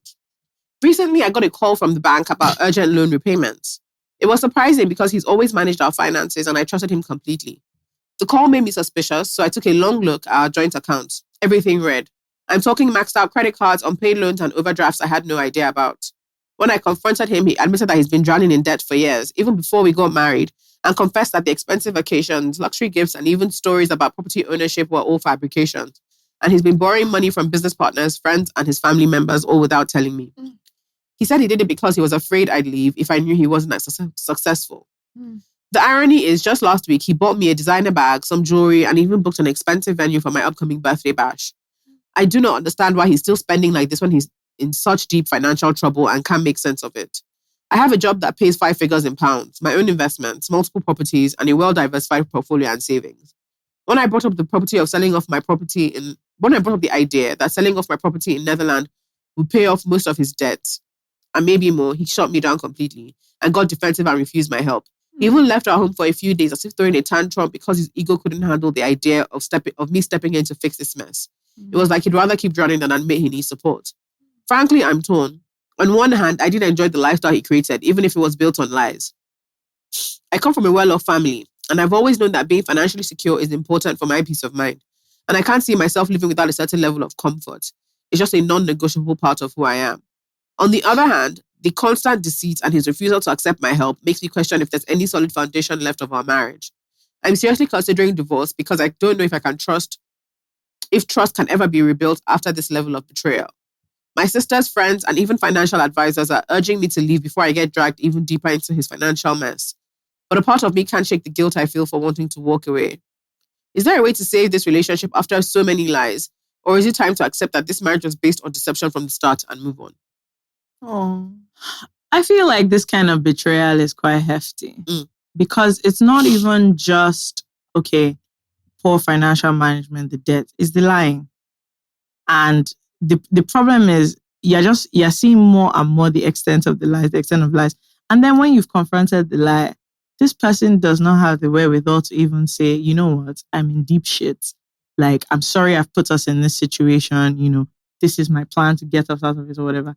You've even offered to sell your property in the Netherlands and he's storming out. My dear, you stay there.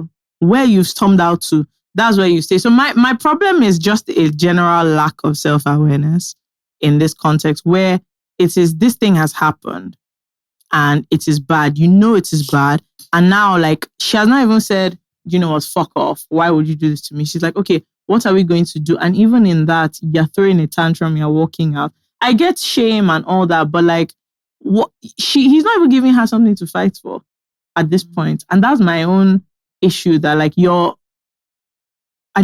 is his own point right now? Like, what is he trying to achieve? That's just my question. I think it's tricky, but I appreciate the fact that he didn't collect her properties to clear his debt.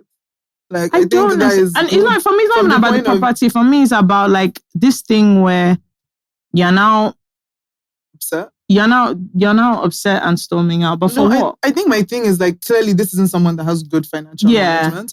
I don't know what's in their prenup, but I'm hoping to hell that prenup covers her from a lot of this. So it does sound like, I don't know, it sounds tricky because it does sound like he's been trying to like think about her, but he's just has no sense of Do you want me to be financial management and financial skills. I don't know. It's tricky. I don't think it's that tricky. One. I don't. Like, he's a liar. Yeah. And he has I don't think it's that tricky. He doesn't have any discipline. Financial management. Yeah. So that's my thing about her going to sell her property. If you sell your property and fix this debt, you're just postponing. The day is coming back. Yeah. Because this man, with this fresh debt, will go and collect another fresh loan and be buying designer bag or whatever. Yeah. But that's the thing. It sounds like he cares. He's trying. It doesn't sound like he cares. That's actually my problem. He's actually not. That, but he doesn't have. Like, you can't be more than what you are. He's actually not trying his best at all. That's where my issue is. His best is Please low. Talk.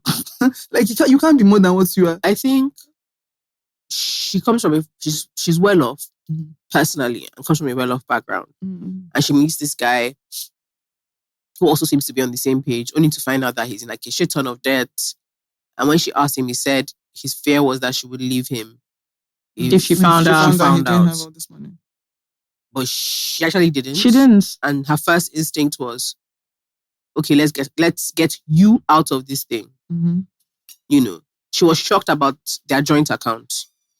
but she has her personal account. So she was like, okay, let's just fix the problem. And he storms us and he's angry. My first instinct would be like, so did you like look around and decide like, okay, this is the kind of babe that you want to be with? Like, I'm not going to trust anything your that intentions. happens. Yeah. Just because he didn't collect it now, the bank is calling me because we're attached to each other. Yeah. So all this demo of I'm not collecting your property, I'm still going to have to pay I'm it still off. in it. This is just initial shakara. All See, this one look, at the end of it, they're married. They're married, they're connected. Like, forget before you even get to the prenup, they're married, it's affecting to the bank. When the bank wants to collect, They don't care who. is that somebody from here must pay. So all this one he's doing that, he's like, no, keep your things. It's not true. When push comes to You shove, have trust issues. he doesn't have. It's not that. My own is you don't have a leg to stand. He doesn't have on. it. I mean, he doesn't have anything. Exactly. Like So what? All this one of that he stormed out. He doesn't need our help. Is a lie. No, he needs our help. He's going to collect the help. What he wants is for you to be on the foot she's on now, where she's almost begging him to allow her help. Do you understand what I mean? We've moved from. He's the one that fucked it up, but he still wants to have the upper hand. It's crazy. It's not going to be an issue of her saying, "Oh, baby, please." No. I think she should. No, sorry. I think that's my thing. I think wherever you are, my dear, keep your money far from this irresponsible man. Yeah. Because at the end of the day, even if you solve his debt today, he's just prepping if he doesn't for a new sort day out today. the his issue, the core issue. His core issue isn't the debt today. Debts, everybody. It's the responsibility. If you talk to banks, you can probably a lot of debts can be restructured. What are you restructuring? He should go and restructure her personally. If she's even trying to stay with him and work with him. Yanmo, when you want to restructure, the bank will say, okay, what are you going to bring? What are we hinging this restructure? The problem is that if he did it for like a business or something, and then you say, okay, this is what they're restructuring on. But if as of 2 weeks ago or whenever you bought Chanel bag. So, I mean, the guy is totally irresponsible. Exactly. And the problem is he's not even self-aware enough to even say, you know what, I'm actually very irresponsible. So sorry, this man is gone. You guys still don't understand. Not only are you irresponsible, but you hate her. You know he's a manipulator. He is. Because anybody that he's spending the money on her, even though he's putting her into further shit. Yeah. Now, he's throwing a tantrum, and the only response you want to a tantrum is that somebody will come and beg you that you should stop throwing tantrum. So that, because he knows that she needs it to be sorted out. So now, the dynamic is going to be one of, oh no, please, I didn't mean it like that. I know you're not trying to. It's not because of you. I want you to be happy. And you're not saying no. I don't want you to pity me. I pity you, please. I pity you. I think my own problem is all these things. My brain doesn't really work. Of course, I'm telling you. But don't forget that all of us have never been married. No, we point of view. If you say you don't want, she offers to help him. Yanmo, so you don't want. We've also never been. He doesn't. She doesn't. He's want not boyfriend. Is it that you think? He's our husband. But is it that you think? So you think he's lying that he doesn't want some money? No, that's your problem. Of course I'm not. Of course he's lying. Honestly, I think so deeply. I think what he's doing. He married a rich woman. He knows what he's doing. Let me tell you the truth. What he's doing here, it is a pure ego problem of now she's just going to come in, solve my problem, sort it out. Now she has the upper hand. She'll be telling me what to do. She'll take over the finances. He wants her to beg him. Yes, but he wants to use her money as he sees fit. Exactly. So that she's the one she's not the one that will control. Because from now, honestly, if you think about it realistically, that joint account, she's supposed to be the one in charge of it. Like if we're being... I even think that's the part that is even crazy to me. Yeah. Is their joint account. That he's using to run mad. Not even her own account. And she probably didn't bother checking it because she has her own account. But I just feel like at the same time, like you said, we've never been married. It's very hard for people to judge. That's why she's saying that she feels guilt for even considering leaving him in this position because they're tied together, and so he knows what he's doing. My problem is that he knows exactly what he's doing. No matter what she does, whether she stays or leaves, she shall find a way to separate their finances. People think that we are very blasé about divorce and stuff like that. I do think that there's a type of betrayal that shows you a person's sort of like character. Yeah. Not even just character, their intentions towards you. He made a mistake. It would be one thing if it was him that came and said, I need to tell you something. So first of all, it was the bank that called. And after the bank called, you had to go and do your own research. And then when you came up with a solution, his attitude towards your solution wasn't humble or even honest. He's still trying to carry on like there's nothing going on. Worse than that, he's even like now created a different problem because you're storming off, you're leaving the house. Like it's not you know how people can be deeply embarrassed or maybe ashamed that you don't want to address it. That's not what we're talking about. You're talking about you're coming from a place of pride. Are we all okay in this situation? So for me, it's like, you're even trying. And this guy is showing you that actually he's not altogether. It's not It's like it's not balanced. And I don't, because if the story was, okay, I confronted it, at first he was feeling somehow, but then he was like, okay, yes, I fucked up. This. And people still say you should leave him because of the issue, but you can understand what you want to fight for. The problem I have is the person that you want to fight for is not even in the ring with you. He has gone. You even have to drag him into the ring for two of you to start doing me and you against the world. And that's crazy. Also, he doesn't sound like the kind of person that he has acknowledged, okay, these are my issues and this is how I'm going to get them sorted out. No. So on one hand, I get, like, obviously this is your husband, you love him, blah, blah, blah. And it seems like he has been very kind to you, but he has been lying to you from day zero. And it doesn't sound like he has even acknowledged. No. And you telling me that I didn't want to tell you because I was afraid you leave me is also, if you think about it, it's also who you think I am. It's all very similar, let me not lie, because I'm like, you've been married to me for this long and what you believe is that it's because of this money, lifestyle. Okay, now we've seen that it's not. And I've shown you that actually we're going to sort out. And even in that moment, you can't rise up. I don't know, Sha. I think all she needs to really ask herself is, can you spend the rest of your life with an like, can this trust be rebuilt? I won't trust anything. Just like people, like that's something I truly believe that like people you can't be more than who you are. Like you can try and within who you are, you can grow, whatever. Yeah. But this man, at the very root of it just sounds like an irresponsible man. Like, yes, they lie, yes, they manipulate, but beyond that, he's just thoroughly irresponsible. Yeah. And are you happy for the father of your kids, for your husband to be responsible? And the answer is yes, then if you're good, I'm great. I just think, but like, it's just, I don't know where the story has gone, but as it is now, he has given you nothing to work with. Mm-hmm. That's the truth of the matter. Nothing. You're staying separate. He has given you nothing. Because there is a posture of, I made a mistake, like, let's try and sort it out. That's not what is happening here.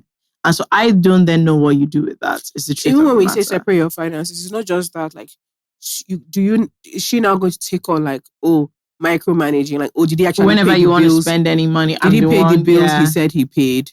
Do you understand? Are we, like, on top of our... That's all that goes into the matter of, can I be with somebody irresponsible? I know, so that's what I'm saying, that even if we say, okay, let's say she says, like, let's say she doesn't want to leave, but separate your finances and stay on top of things, like, if I have to be double checking, like, have you paid light, have you paid water, have you paid distrusting dynamic, insurance? Yeah, but I mean, that's why I said she's now his mom, and that's weird. Yeah.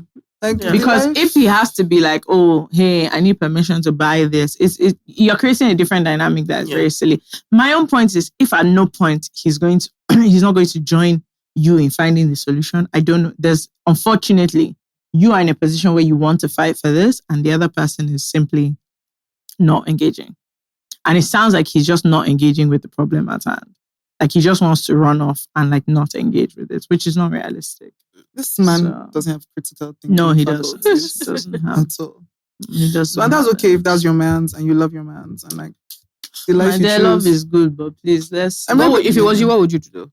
People are different. Like I'm very big on the life. Everybody living the life that they choose. So me personally, as a human being, like the idea of ending up with someone who is irresponsible is a nightmare for me. So yeah, like, but she didn't know. I mean, so at any point in time I discovered that you are irresponsible. Yeah. I can't cope with like you're owing my just say he's borrowing around, he's owing this, owing that. I'm sure it sounds like they live abroad. So that's probably was even insulating her a bit. So London is a bit UK are further is a bit further away. Imagine living somewhere like Lagos and every day you can't even go to somewhere like Slow in Peace. Somebody will say, they are eating me, my husband is still owing me 1 million. She's driving car. No, I really hate. There's a few things in my life I hate more than shame and disgrace. Don't worry, I know. And I've known you for long enough to know that. So I just shame. honestly, a man that is outside borrowing left, right, and center. That's terrifying for me. Fair. I mean, yeah, I wouldn't tell my parents why. I'll just be out because they will long it. My friends talk too much. They will long it like mad. Yeah. And again, unfortunately, he's not trying at all. So like, if he was, you can even say, okay, you've been married, whatever. This is not someone that is like sitting with you and saying, okay, listen, this is everywhere fucked up. Let's try and figure it. This one is still on an ego trip, even when this thing has gotten to like this bad. Yeah, my issue is also it doesn't sound like there's a solution because Exactly. Yeah. he's in debt and he's still buying me design. Like, what even is going on here? I think it's Like- to tie her to him in emotion because because a lot of the spending has been on her, she has a reaction. Do you understand? She's a bit more. He's irresponsible, period. But because what he's doing is that he's spending the bulk of it seems to be on her. Yeah. So She's now carrying a guilt that is not hers. Yeah. She didn't ask for the bag. She didn't ask for the fancy birthday. She didn't and ask I'm for sure these she had things. known the situation, that would not be her priority in any way. But, and she didn't say anything about what he does, if he has a job what that can does pay he for do? it, blah, blah, blah. etc. So we there's don't too know, much- but it doesn't feel like there's- there is anything He has backing. lied a lot, Sha. Yeah. So that's it. That's it. Honestly, I think the lies. betrayal is worse than the problem. Yeah. The betrayal is actually because even if you get past the literal problem at hand, what do you do about the fact that you've been lying to me for years? No, so that was why, like, someone, I'm now married, so I don't know about Yeah. the glue that joins marriage. But, so that was why This babe said the glue that. I don't know anything about it. But for me, especially because of, like, my temperament, that's actually part of why I would have to leave. Because, like I was saying earlier, being this type of deep stress makes me really sleepy. So I would just become an unproductive person because every day I'll just wake up and think, my husband likes me. I'll just go back to bed. They'll be looking for me in the office. I will be crashing. Maybe for like 6 months, I will be just slow.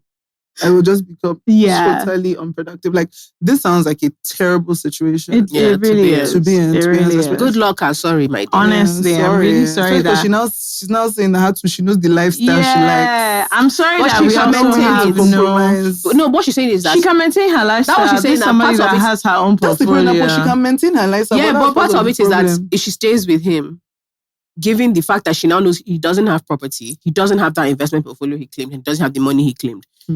She has a lifestyle that she's used to and she was maintaining by herself. Yeah. So she now has to be. So she now has to maintain it for both of them. That's what I mean. It'll be easier for her if she didn't have money. She And just he have to leave him. doesn't seem like someone whose temperament can handle that. yeah, so Ah, she that's knows the another- answer. She another just one. wants us to say it for her. You know, that's unfortunately, he doesn't even sound like someone that can handle going forward. I'm gonna have to be in charge of his finances. No, but why should you? That's not what I signed up you for. So know. why should we be doing? Do you understand what I mean? When we met, you presented yourself in a way that gave me the impression of a life we're going to live. Now you want to make it seem like it is my fault. Yeah. That you are a liar. And then you now want me to start offering Bro, that you're actually not even our life sorry. doesn't have to change. I can't. No. I feel like in Catholic Church you can get this annulled. Isn't this false pretenses? Yes. Yeah, I It feel is. like in It Catholic honestly Church you can is. get annulment. Sis, It won't it even take too long. honestly This is false pretenses. And this is not even a man that is on his knees begging you, wait, Yeah. please. Oh. No, I'm sorry. I don't see what he has given you to fight for anymore. Apart from the fact that obviously you're already married and you love him or whatever. Yeah, But I mean, he's behaving like somebody who hates you. whatever makes you happy, whatever makes you sleep at sorry, night. sis, but Because I at the just- end of the day, the cold dark of the night, it's just you and your bedroom. So But even choose as- whatever let me makes you tell happy. I don't something. advise anyone as to they leave are anybody. now Choose in the yourself. cold dark of the night, can she hold this man? She can't So now. I'm sorry, this is all very sad, but good luck and God bless. And whatever you do, if you're good, I'm great. As usual.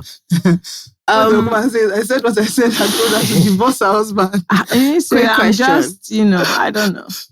Hello, boys and girls. Hello. So we know how, the cost of living is at the moment.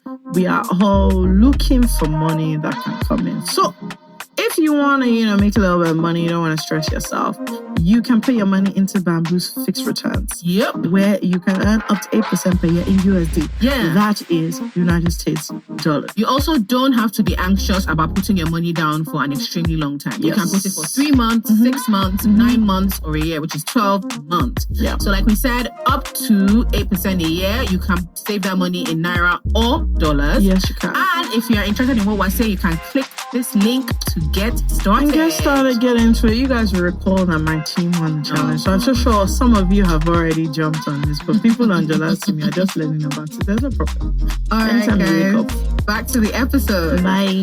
Quick question. Bamboo has been going for 5 years. I know you. I know Richmond. But I'm trying to figure out, like, how did you guys decide to work together. link up, work together? Oh, so he used to be chief of staff at Helium Health. Mhm. And one of the founders of Helium Health is Tito, Mhm. one of my best friends.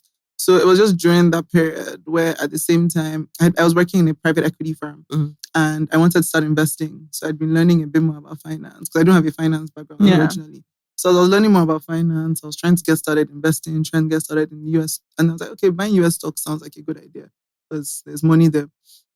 And there was just no way for us to do it from, if you're like, because I'm Nigerian, I have a Nigerian passport. So trying to get KYC, nobody wants to like onboard Nigerian people. Well, at the time anyway.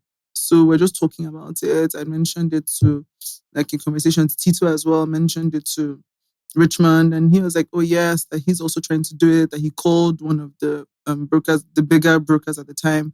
And they were like, the person in charge of it is on leave. And that he'll be back in 3 weeks, so you can figure. So it just sounded crazy. Yeah. Like 3 weeks. So when they told me they were working on it, I was like, okay, that sounds really good. Like I'd want to be one of your first users because I had a job, like an actual job. Oh, Richmond already wanted to start doing it. Yeah, so Richmond and them, they were very productive. I was like, okay, this sounds great because I have a real job and I wasn't trying to do startup. Like if you asked me at the time what I did not want to be, and I would have said, and I don't know what I want to be. I know I do not want to be an entrepreneur. So anyway, so we just continued talking about it. I kept in touch as it was going on. I remember the first time Tito was the first person that broached the topic of what I imagine working with them full time. And I remember being so amused at I was just like, oh, they don't have any money. Like, I was thoroughly amused. But then Richmond and I just kept talking. And then one day towards the end, when was it? About Q3 of that year? Q2, Q3. And he was just like, oh, like, would I want to be his co-founder? And I was like, give me a second, think about it. Well, I'm like relatively impulsive. So it took me like less than 2 weeks to upend my life. Yeah. And yeah, we started doing it. And here we are, 5 years later. I mean, at the time, it was just like, oh, I wanted to go to business school. I was thinking about going to business school. And it was just like, my business school is like $100,000 a year or something. I was like, this won't be free business school. Last, we feel 2 years of learning, like with like really cool people. And here we are now. Mm-hmm. How did you, because obviously you knew each other and I'm sure now you're much better friends than you were then. But once you now decided, because it's not like, okay, now you decided and two of you are now in it. Two of you now have to look at each other, okay, what are we going to do now? And how did you guys figure out? I'm always very interested in like business partner relationship. Me, I think it's like marriage, to be honest, because you're both invested in so much that it has to work. And how did you guys figure that out? Especially you're coming from private equity and you're not tech, but you're doing kind of a thing that's both finance and tech. How did you guys figure out, okay, I'm going to do this and you're going to do this? So Richmond and I just, like, we're very different, which works because like it just helps us gel very well. Because we literally just both did what we wanted to do. And it just so happens that like neither of us wants to do the same thing. Yeah. And there just was no overlap. Yeah. Like things I want to do and things Richmond wants to do, there's no overlap. Mm-hmm. So even stuff like doing bamboo stuff, I'm the one that's here. I don't think anybody would have called Richmond. Yeah. Like that's why I'm always the one who is doing like more front-facing stuff. Yes, but I think initially what takes a while also is like trusting each other because you're both in it and you're kind of stuck here. Yeah. Like that's one thing about being like co-founding is that you're kind of stuck in this business. And so you both have to figure out how you're going to make it work together. So at first, there was like some frictions here and there because, both parties are used to just like doing everything or just going out. And so we both had to get aligned around, okay, learning to discuss. Learning to discuss. Like it's not just me anymore. Yeah, or something would be going on. And I wouldn't tell Richmond or he wouldn't tell me vice versa. I was like, I didn't want to stress you. And it's like, bruh, that can't work. So it was having to do that. And then we So we spoke a lot. Like initially, we were very, very intentional about talking a lot. So we spoke. We had like an in-calendar actual meeting. At first, we had them like every day. Yeah. And then now we only have them every week. Yeah. But it's very, very intentional around talking about work. What's going on. Because I think what also happens, especially when you're friends, is that you can talk every day, but you're not talking about work. You might be even about work is like very surface. Yeah. But like just making sure that we're actually staying aligned. Okay, this is what we're trying to do. Are we on the same page? Very like, is there anything I've done that's upsetting? Is there anything that's like pissing you off? Or trying to like peer review each other very, very regularly. And then not letting stuff fester. Just be very, very quick. Yeah. I think we found. Don't you guys go on one retreat that makes me laugh? Kenya trip. Yes. Yes, we went to Kenya. I found that so amazing. Why? No, because I think it's because I know both of you. Yeah. I'm just like, I'm sure coming to this agreement that, okay, we have to go and like think about the business and work on the business for an extended period of time. It made me laugh so much because I know the two of you. So I'm just like, I can't imagine what that agreement must have been like. That, okay, we actually have to go and like, okay, we have a vision for this business and like we've taken time and we've gotten some good growth. Like, what are we going to do next? Nice. I think those things are really nice. Like all my businesses, I have partners, and so I understand completely. Particularly when it's the stuff of where you're used to doing things by yourself. Yeah, and you have to carry somebody along. Sometimes you make like assumptions of they'll be cool with that, or they don't want to be involved with that. It's just not true. So it's really important to like learn to talk, even if you're friendly. That thing of, okay, so about work. Yes. I'm being on like a line, almost itemized. Yeah. Are you cool with this? Itemized, like, okay, this is what we're doing, give me an update. I think also making sure you guys, what's also important is like making sure you're both aligned. Yeah, on like the vision. On the vision and where you guys are. Because there'll be like minor changes, but you guys need to make sure, okay, we're both aligned and we're both bought in. Because it's almost like, because like you said, it's like a marriage. Because you also now can't be, in team meetings, both of you will now be saying, nah, that's not what we're doing. Yeah, because now, or like maybe some department asks you something and you just assume this is what we're doing and you said so, and then they can't meet the other person and the person is like, since when? Yeah. So it's weird. Yeah. I mean, when you have disagreements around big stuff, it's just like disagree and commit. Because there's stuff that like he's wanted to do and I've been like, I do not want to do the shit. and he's like, fine. And then there's stuff I wanted to do. So you just have to, at the end, we sort of have a way of just like, okay, well, let's see how it works out. How much growth, like personally, do you think like running a financial services company has like pushed on you? Because I know you've still done like school things. Yeah. I just opened my phone one day.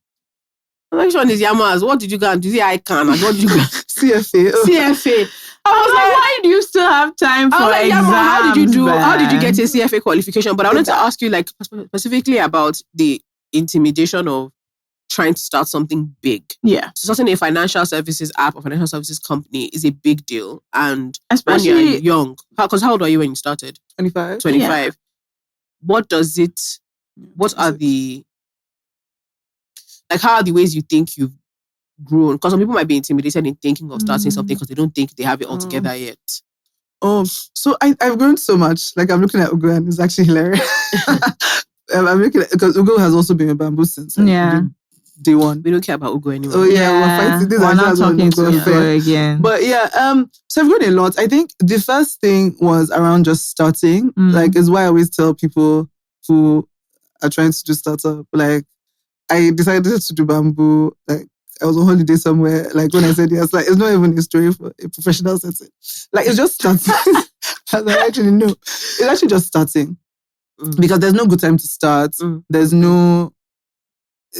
every product in the world, even for you guys doing this podcast, it's so different today than when you first started. And what you tell you thought. One of those things. I'm sure that even sometimes there's a podcast like, this one is going to slap, and that's not the one viewers like. There'll be one that you're like, this is dry, and then viewers love it. So you never know how anything is going to pan out until it's in the hand of people that you want to use it. So I always say just start. And like for me, I've grown a lot because when Bamboo first started, there was like, I must think I was even more naive then because, okay, this is what we're going to do and this is what's going to look like.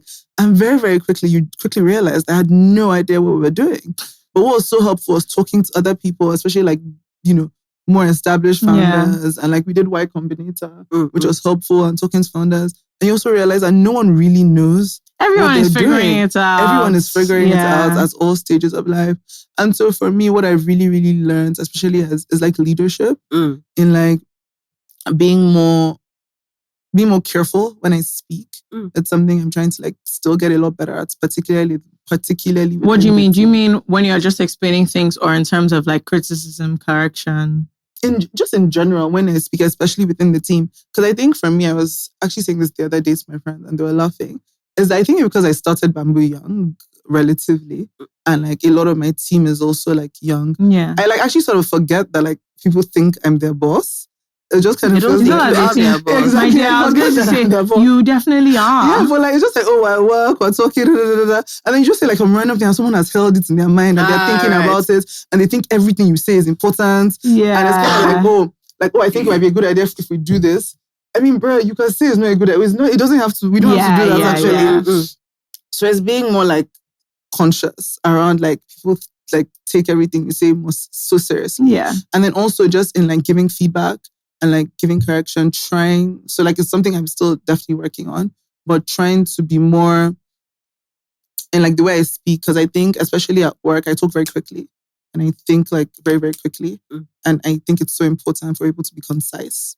But for example, Nigerians are not a concise people. No, not at all. We speak in prose. Yeah, we speak in long-winded prose. And so I remember when Bamboo first started, I just used to cut people off. I'm like, okay, yeah, so what's the point? I'm like, okay.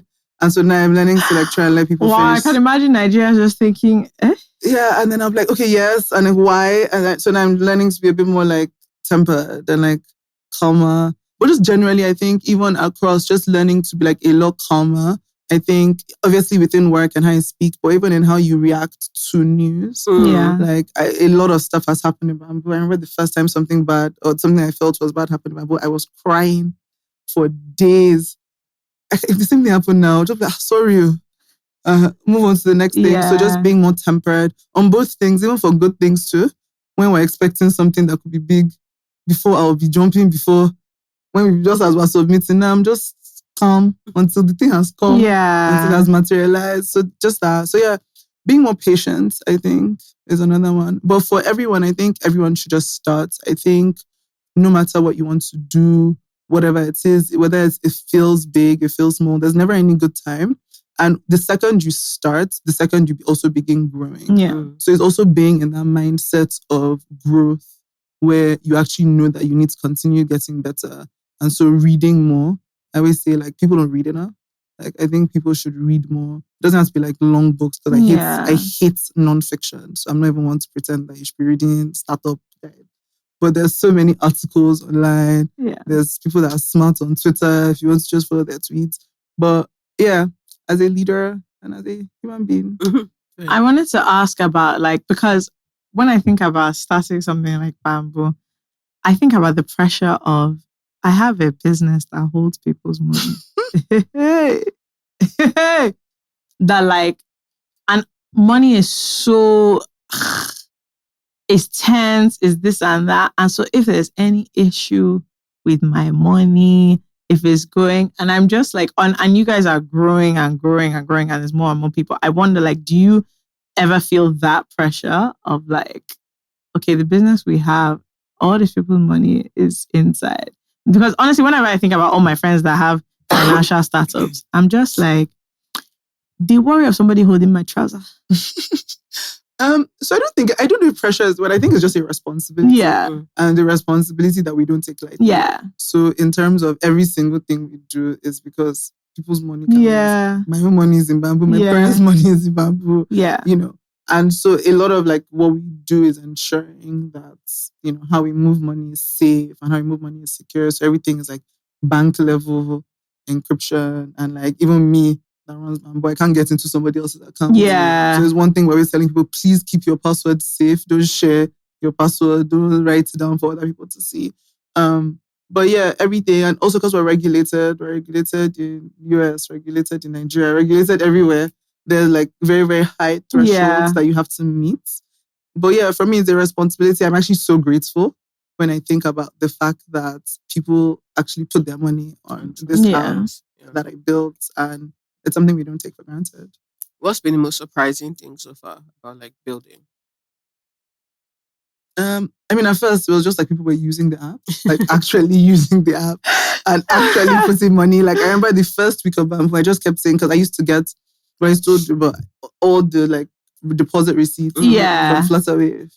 And I would just keep looking and just saying like, wow, this is real. This is real. People are actually depositing and people are actually putting money. So that has been a really, really pleasant surprise. I think what has been the most surprising thing though, I think what I found surprising is like beyond the app is that people actually care about like what I'm doing as a human being. What do you mean? I found that a bit like random. Like I like just going to like dinner and someone being like, "Are you Yanmo from Bamboo? My money is with you." I'm just like, bro.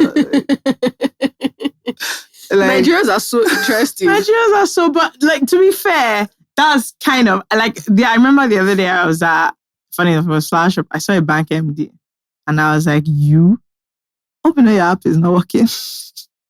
And he's always there. And the guy was just like, fake me. When you told him, "Oh, good evening, uncle. Lovely to see you. Your app." And he was just like, "Dude, I'm actually just trying to like, it's just a meal, actually. Like, what?" He's like, "I'm not a child." I said, "It's you, I know." And so it's just funny because you see, and I'm like, "And yeah, here, you don't look stressed. You look like someone who's having a good time." That's how I know that you people are. And he was just like, "Honestly, what? Like, what? I thought you came to greet me." But it's funny because you think like that a lot. You think like that. You don't even think when things are going well, you're like, well done. But you think like that a lot. But I mean, you're running a big company. People would be interested in the way that you'd be interested in, like, I don't know, other CEOs. Yeah, I just didn't like assume that. Like, there wasn't something I ever thought of that, like, people would like care what was happening in my life. Fair enough. Do you have a work-life balance or not really?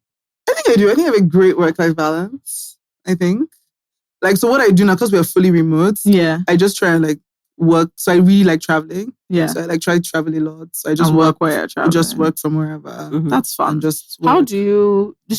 How do you maintain like team? I don't want to call it spirit, but like how do you make sure people stay connected when you're remote? I mean, something we're consistently working at. So now we try and like get people together quite often online. We have like TGIF like once a month. We send everyone wherever you are in the world, like food and alcohol, and everyone gets on a call and like talks together. We have like team clubs, so there's like a book club, and like a movie club, so they watch same things together. So we try, and I think within teams, and because the work we do is also very, very collaborative, like there's actually no It's hard to work in a silo. There's nothing you're doing on your own. There's actually nothing you're doing on your own, unless actually a new team, so you're almost forced to interact with people every day, and we try and encourage like collaboration. So even like when you're onboarding, you end up with a buddy that's not on your team that like talks to you. So you try, but it's something we're working at every single day. It's not easy. How often do you guys try like meet physically, or do people in different locations, like company organized, have to meet? Not have to, but so there's we had like a management retreat like last week, so all like the managers had to be in the same place. But generally, it's team specific. So like marketing, for example, I think they come into the office every Thursday because like they do all the like content recording. Some teams like settlements, treasury, they come in like every 2 weeks. It's very, very dependent on like your manager team. So we're very much like the way Bamboo works is sort of like we have top level ideation, and then we have like one big team all hands every month. Yeah, the first Monday of every month. But beyond that, teams basically run themselves however they want to run. So like the product and engineering team, they get on calls a lot in person, or they try and do. So they're our biggest team. They try and do product offsites in Lagos, customer experience. Okay, they're like all over the world. So a lot of them are like in Canada, so they might meet there, or like the ones in Lagos meet together. And we have like randomly a lot of people who live in Abuja, which is so random. So they try and meet up. So yeah, just where people are, they do try and meet up, but we also don't do that many like by force meetups. Like you have but it's just like, there's a budget if you want to hang out, and most people take it. That's so interesting. Yeah, I mean, there's something I was supposed to ask and it just left.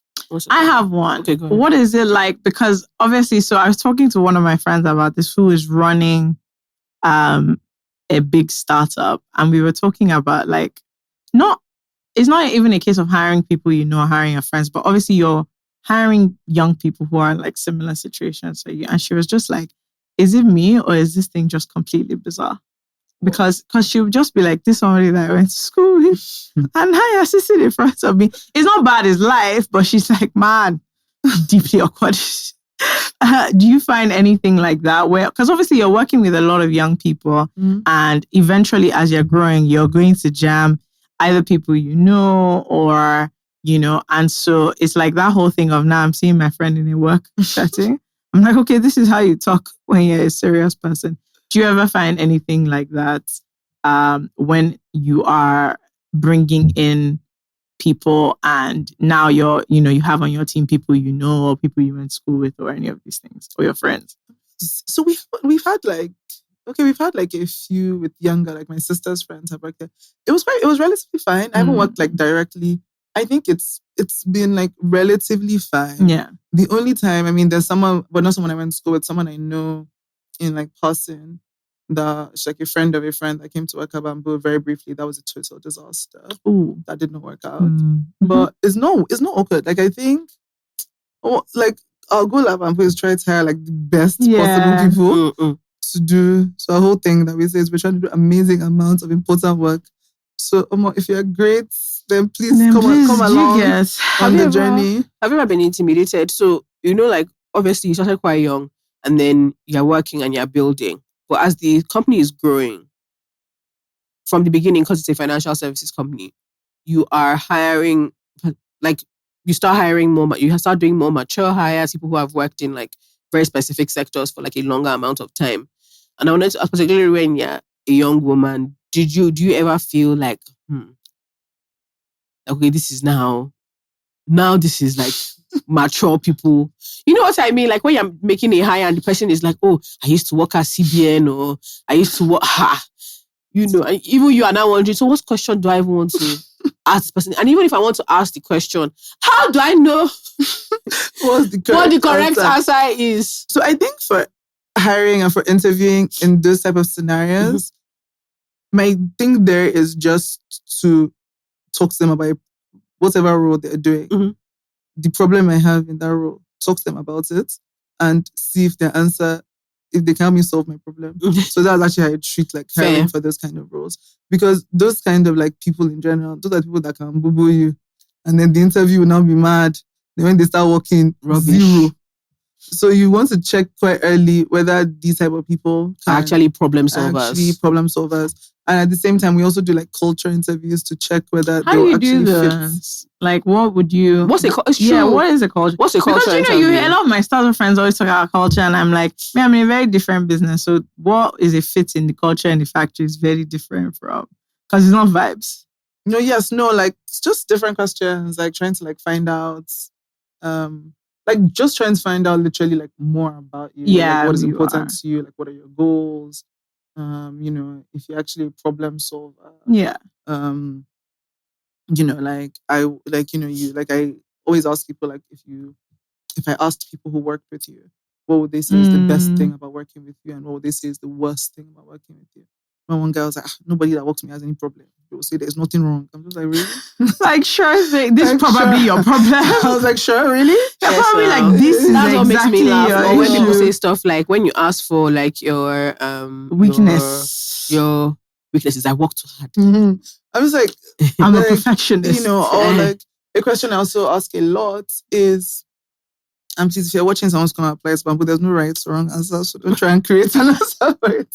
But like, for example, let's say you're in this role. Yeah. And like Bamboo is a startup, so that means that like if you actually stay and succeed at this role, you're going to be one of the earliest people working here. In that role, yeah. And if you've done it well and your team has gone in 3 to 5 years, what kind of team are you working with? Yeah. What type of work style do you have? And you hear so many answers to that question. Yeah. Like in terms of, I've had someone say that they want to build a thing where people are listening to what they are saying exactly. I was like, oh, wow. This is a dictator about to hire right there. You're about to hire someone that please don't speak when you're not spoken to. Also, I don't understand what so you hear so many answers, but it's also curious as to imagine thinking you're going to work for a really cool company. Then you get to your own head of department and say, forget about all this stuff you're saying here. Or forget about all this team meeting. Yeah. Are you wearing jeans to my meeting? Go and change right when you're like it's online. I say you should wear shirts. Everybody, but people also don't want. They don't. Or you hear the all sorts where they don't want to be questioned. They also want, and there are different ways people phrase it. I just want to be left alone to do my work. I work very independently. Someone even told us they don't work there was 1 hour during the day. They said they wake up early to work from 5 a.m. to 9. Then they don't work from 9 a.m. to 1. I said, okay, now go and walk. After they get in all their hours. But I'm just like, okay. So like culture, like you might be really good, but culturally, you won't fit. And for us, culture is very, very important because you hire someone, no matter how smart they are, if they don't fit, they will come and scatter the working cadence of the place. But generally, apart from that, when we hire, a big thing I think founders struggle with that I don't is the acknowledgement that you are a founder, yes, but you're hiring people who are specialized in roles, so they know more about that stuff than you do a lot of time. Like, I'm not hiring someone to be like a head of, I don't know, settlements, and so I'm going to be telling him how he's going to do his settlements. Like, you need to let people do their work and create like room for them to learn. Like, I ask a lot of questions in meetings because I want to learn from like the people that I work with. So like that's a huge way I've grown, is that I just know a lot more about the different things that make Bamboo work. So before I would have said, oh, I knew a lot about finance. I knew that. I didn't know that much about engineering or stuff like all this digital marketing. How do you know it? But now, I ask questions of my team. You know what they're doing. So as you're hiring professionals, you have to allow them also, do their work. Yeah, Curious, what is like, not a red, I mean, we know typical red flags. What is like a green culture flag that if you can tell that from a person in an interview, you're like, oh, you fit in very well here. Qualifications aside. I mean, you don't have to go to university to work at Bamboo. No, I don't even mean qualifications. I mean, like, what is there that you see that you're like, oh, this is this type of person, and that's a kind of person. I'm very curious about what is like an immediate green flag where you're like, people who are like, you can tell that they're open to like learning and trying new things very, very quickly. Because a lot of the work we do, we're all figuring out. Yeah. And we're trying to like experiment. So like, if somehow or the other in your interview, I can tell that like, you've learned something new and you have. So I do sometimes ask that, depending on how the interview is going, like, oh, what's something you've learned recently? It could be anything in the whole world. Or like, oh, and then tell me about it. And it could be anything. Like someone the other day talking about like perfume. It was so interesting. But it's like people who are really curious for me and have curious about learning new things and can show. I mean, we try and ask questions to find this, but people that can show that they take initiative, because there are a lot of people now that you find are good at identifying problems. Yeah. Like, what do you want me to do with that? Like, who are you giving that work? If you can't solve it by yourself, people that can show that they can at least get started trying. Yeah. Or can think in that way. Yeah. But just good thinkers. Nice. Yeah. I like that. This has been very cute and very fun. I like it. Yamo, thank you for coming. I like it a lot. We begged and begged and begged. Yes. What? That is not true. And begged and begged. That is not true. You guys were busy touring the world. We left the one money. We left the one. You just told us that you're remote up and down. We left the one time. But thank you for coming. Thank you. It's really This cool. was Congratulations. Thank you. If I had known, guys, Yanmo used to be my jollof rice plug when we were A-levels. I was even after for you to give me book recommendations. I was like, I went to Jola's first. Just give me book recommendations. Yeah, I'm really proud of you. I think it's really cool what you're building. It's very important. Awesome. Yeah. And you look like, what I love is when people are doing big things and they look like they're having a good time and like it's moving. She's not having a good time. It looks Yamo. No, I'm telling you that. This is the definition of looks can be deceiving. God bless you. And I love that it looks as in you don't look like what you're going through. I love it so much. I love it so much. She doesn't at all. I love it. Very well done. Like, it's what you guys are doing is a really big deal. And figuring out, like, because with stuff like this, the Nigerian terrain is so different. I think there's startup, then there's Nigerian startup. Yeah. There's building here, and there's a way you have to be very, very I think the word is like, I don't want to use like almost nimble. You have to be adapted. Otherwise, because the truth is you can sometimes. So I did a course at Stanford Business School, blah, blah, blah. And I remember like maybe 2 months ago coming across my notes and I just started laughing because I said, all of these things, once you just factor Nigeria, you've cancelled all these rules, all this how you should do, break fast, fail fast, do okay. I said, my dear, please hold on. Don't break anything. Don't break. All these just things that like the law of startups in places that things function. And I'm like, you're actually not contending with some of the things that like we're dealing with here. How many times have your own national grid collapsed in the last month? It's just basic things. And so it's very interesting. It's very interesting. I love it. I love it. Yeah. I love seeing a baddie founder. That's honestly my favorite genre. Yeah, I think, no, it's important. I think there's something to be said about how I didn't take too much notice of it, particularly as a Nigerian woman, until I think it was something Chimamanda was talking about, how she was first intimidated to be her full self when she started writing because she wanted to look serious. Yeah. Until she realized like her mother used to be so confused because Nigerian women be baddies. Yeah. That's I work in the university. Excuse me, please. You're doing big things and you're a baddie. I love it. I love it. That was my favorite. I think, to be fair, that was always the thing. Because I remember when we first started, I was like, what can I wear to this thing? How can I wear big earrings? But after a while, I just was like, I'm always running late. So like, I don't have time for like, you have to be who you are. Yeah. I think it's nice to do. And I like dressing up. And it's good representation as well. Because there's the idea that certain types of people can't do certain types of things, or that your personality fit, your personal preferences have no room in very specific sectors. Like that anxiety will only perpetuate the problem further. Like all these mundane, stupid things about the way you dress or the way you look, and it doesn't really help anybody, to be honest, to tell people that this is like the most important thing. Like, do you have a brain and can you use it to provide solutions to people's problems? That is top of mind. However you look, really ideally shouldn't matter. It is the quality of the work you're producing and how it's like enhancing other people's lives. But for women, particularly in financial services, I do think that when we talk about... there's an expectation of like a look and a temperament. Yes. That I love that like people are scattering now. Yeah. They're just like, see. What's the temperament? I don't know, it's serious, big madam bankers, big madam bankers on skirt suit. Yeah. Well, okay, that's definitely. And I'm just like, I need to fix that. I don't even want to interact with anybody. On anniversary thing, before like my speech, I had like a laughing fit. What? Yanmo, please. No, I'm not joking. It was so embarrassing. Like I literally could not, like before I could, like my brain went like blank. You had to collect yourself. And I could not, it was like 30 seconds, which sounds short now. But it might have even been more, maybe a minute. Like, and I was just like, yeah, so I'm definitely need to work on the serious. Yeah. But yeah, I think it's nice for people to see us just feel more encouraged to try to build hard things too. Yeah. Because it's not like it's easy, but it doesn't mean that because you don't have like a teacher type of temperament, like you're not like it doesn't mean you can't do like difficult things or hard things or move into sectors that are not necessarily like overrun with like a ton of women that look or sound like you. It's nice. As women. Well done. Thank my you. love. And if women, just try whatever you want to do. Just start. Yeah. I think that's the most important thing, because women always overthink things. Give it a shot. And just start whatever it is you want to do, and just aim for excellence every day. Yeah. In the end, also you'll be get fine. Bamboo. My portfolio is up at the moment. Actually, everybody's portfolio should be up right now. We're up like mad. The other day, there was a time everywhere was red, but we're up like mad.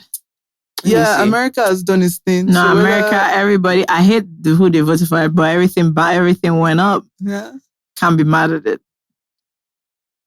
What's going on? Yes, this is just shows how much people hate good things, but it's fine. It's okay. But they like money. My dear, that's the one that I'm collecting from the situation. That's the only good thing that's happened so far. Everywhere is up. All right, thanks, guys. Ooh, it sure is.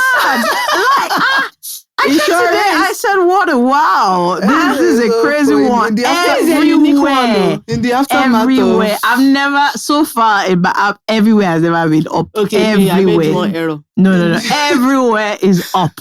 in the aftermath of their election. So I said cool. One of every mine is- cloud, one every of cloud mine has is a down. silver Very silver. lining. In fact, gold. Super micro companies, hope nothing. No.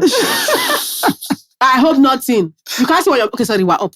Okay. I just checked. It Up was updated. like mad. This first time We're I up removed, 30% today. I was very happy. I removed like $10. I said, see, profits. Mad. Yeah. But yeah, thanks for having me, guys. Thanks for coming, finally. I was going to say, where can they find you? But I know you don't want anybody to find you. So Find you On Bamboo. Instagram, you can find me on Instagram. Okay. Yeah. I just. Where should they find you on Instagram? What do you mean? Where? What's the... Is it What just... is it? Just go to Instagram There's and no start such shouting, thing. Yanmo! Yanmo! Come out, Yanmo! What? I don't understand. Yanmo_O. You can put Okay. it on the bubble something. Point Rotimi, can you hear? Rotimi will do it. They're always doing that. Point here. That makes it Yanmo_O. Yeah. Thank you so much, guys. You know what to do. Thanks, Like, share, guys. Lovely. subscribe, download Bamboo app, and get started on Do all protecting your the financial things. future. My Leave a portfolio is there. You comment. can just copy me. Wow. Yes. Do everything. Wow. But should I bless copy God. FT or Joe's? Who's on I'm Anyone not they that like, one oh. anyway. So at the end of the day, Anybody I won that competition and you were all there. So what can we say? Follow Uno Road, my dears. Thanks, guys. Bye. Bye.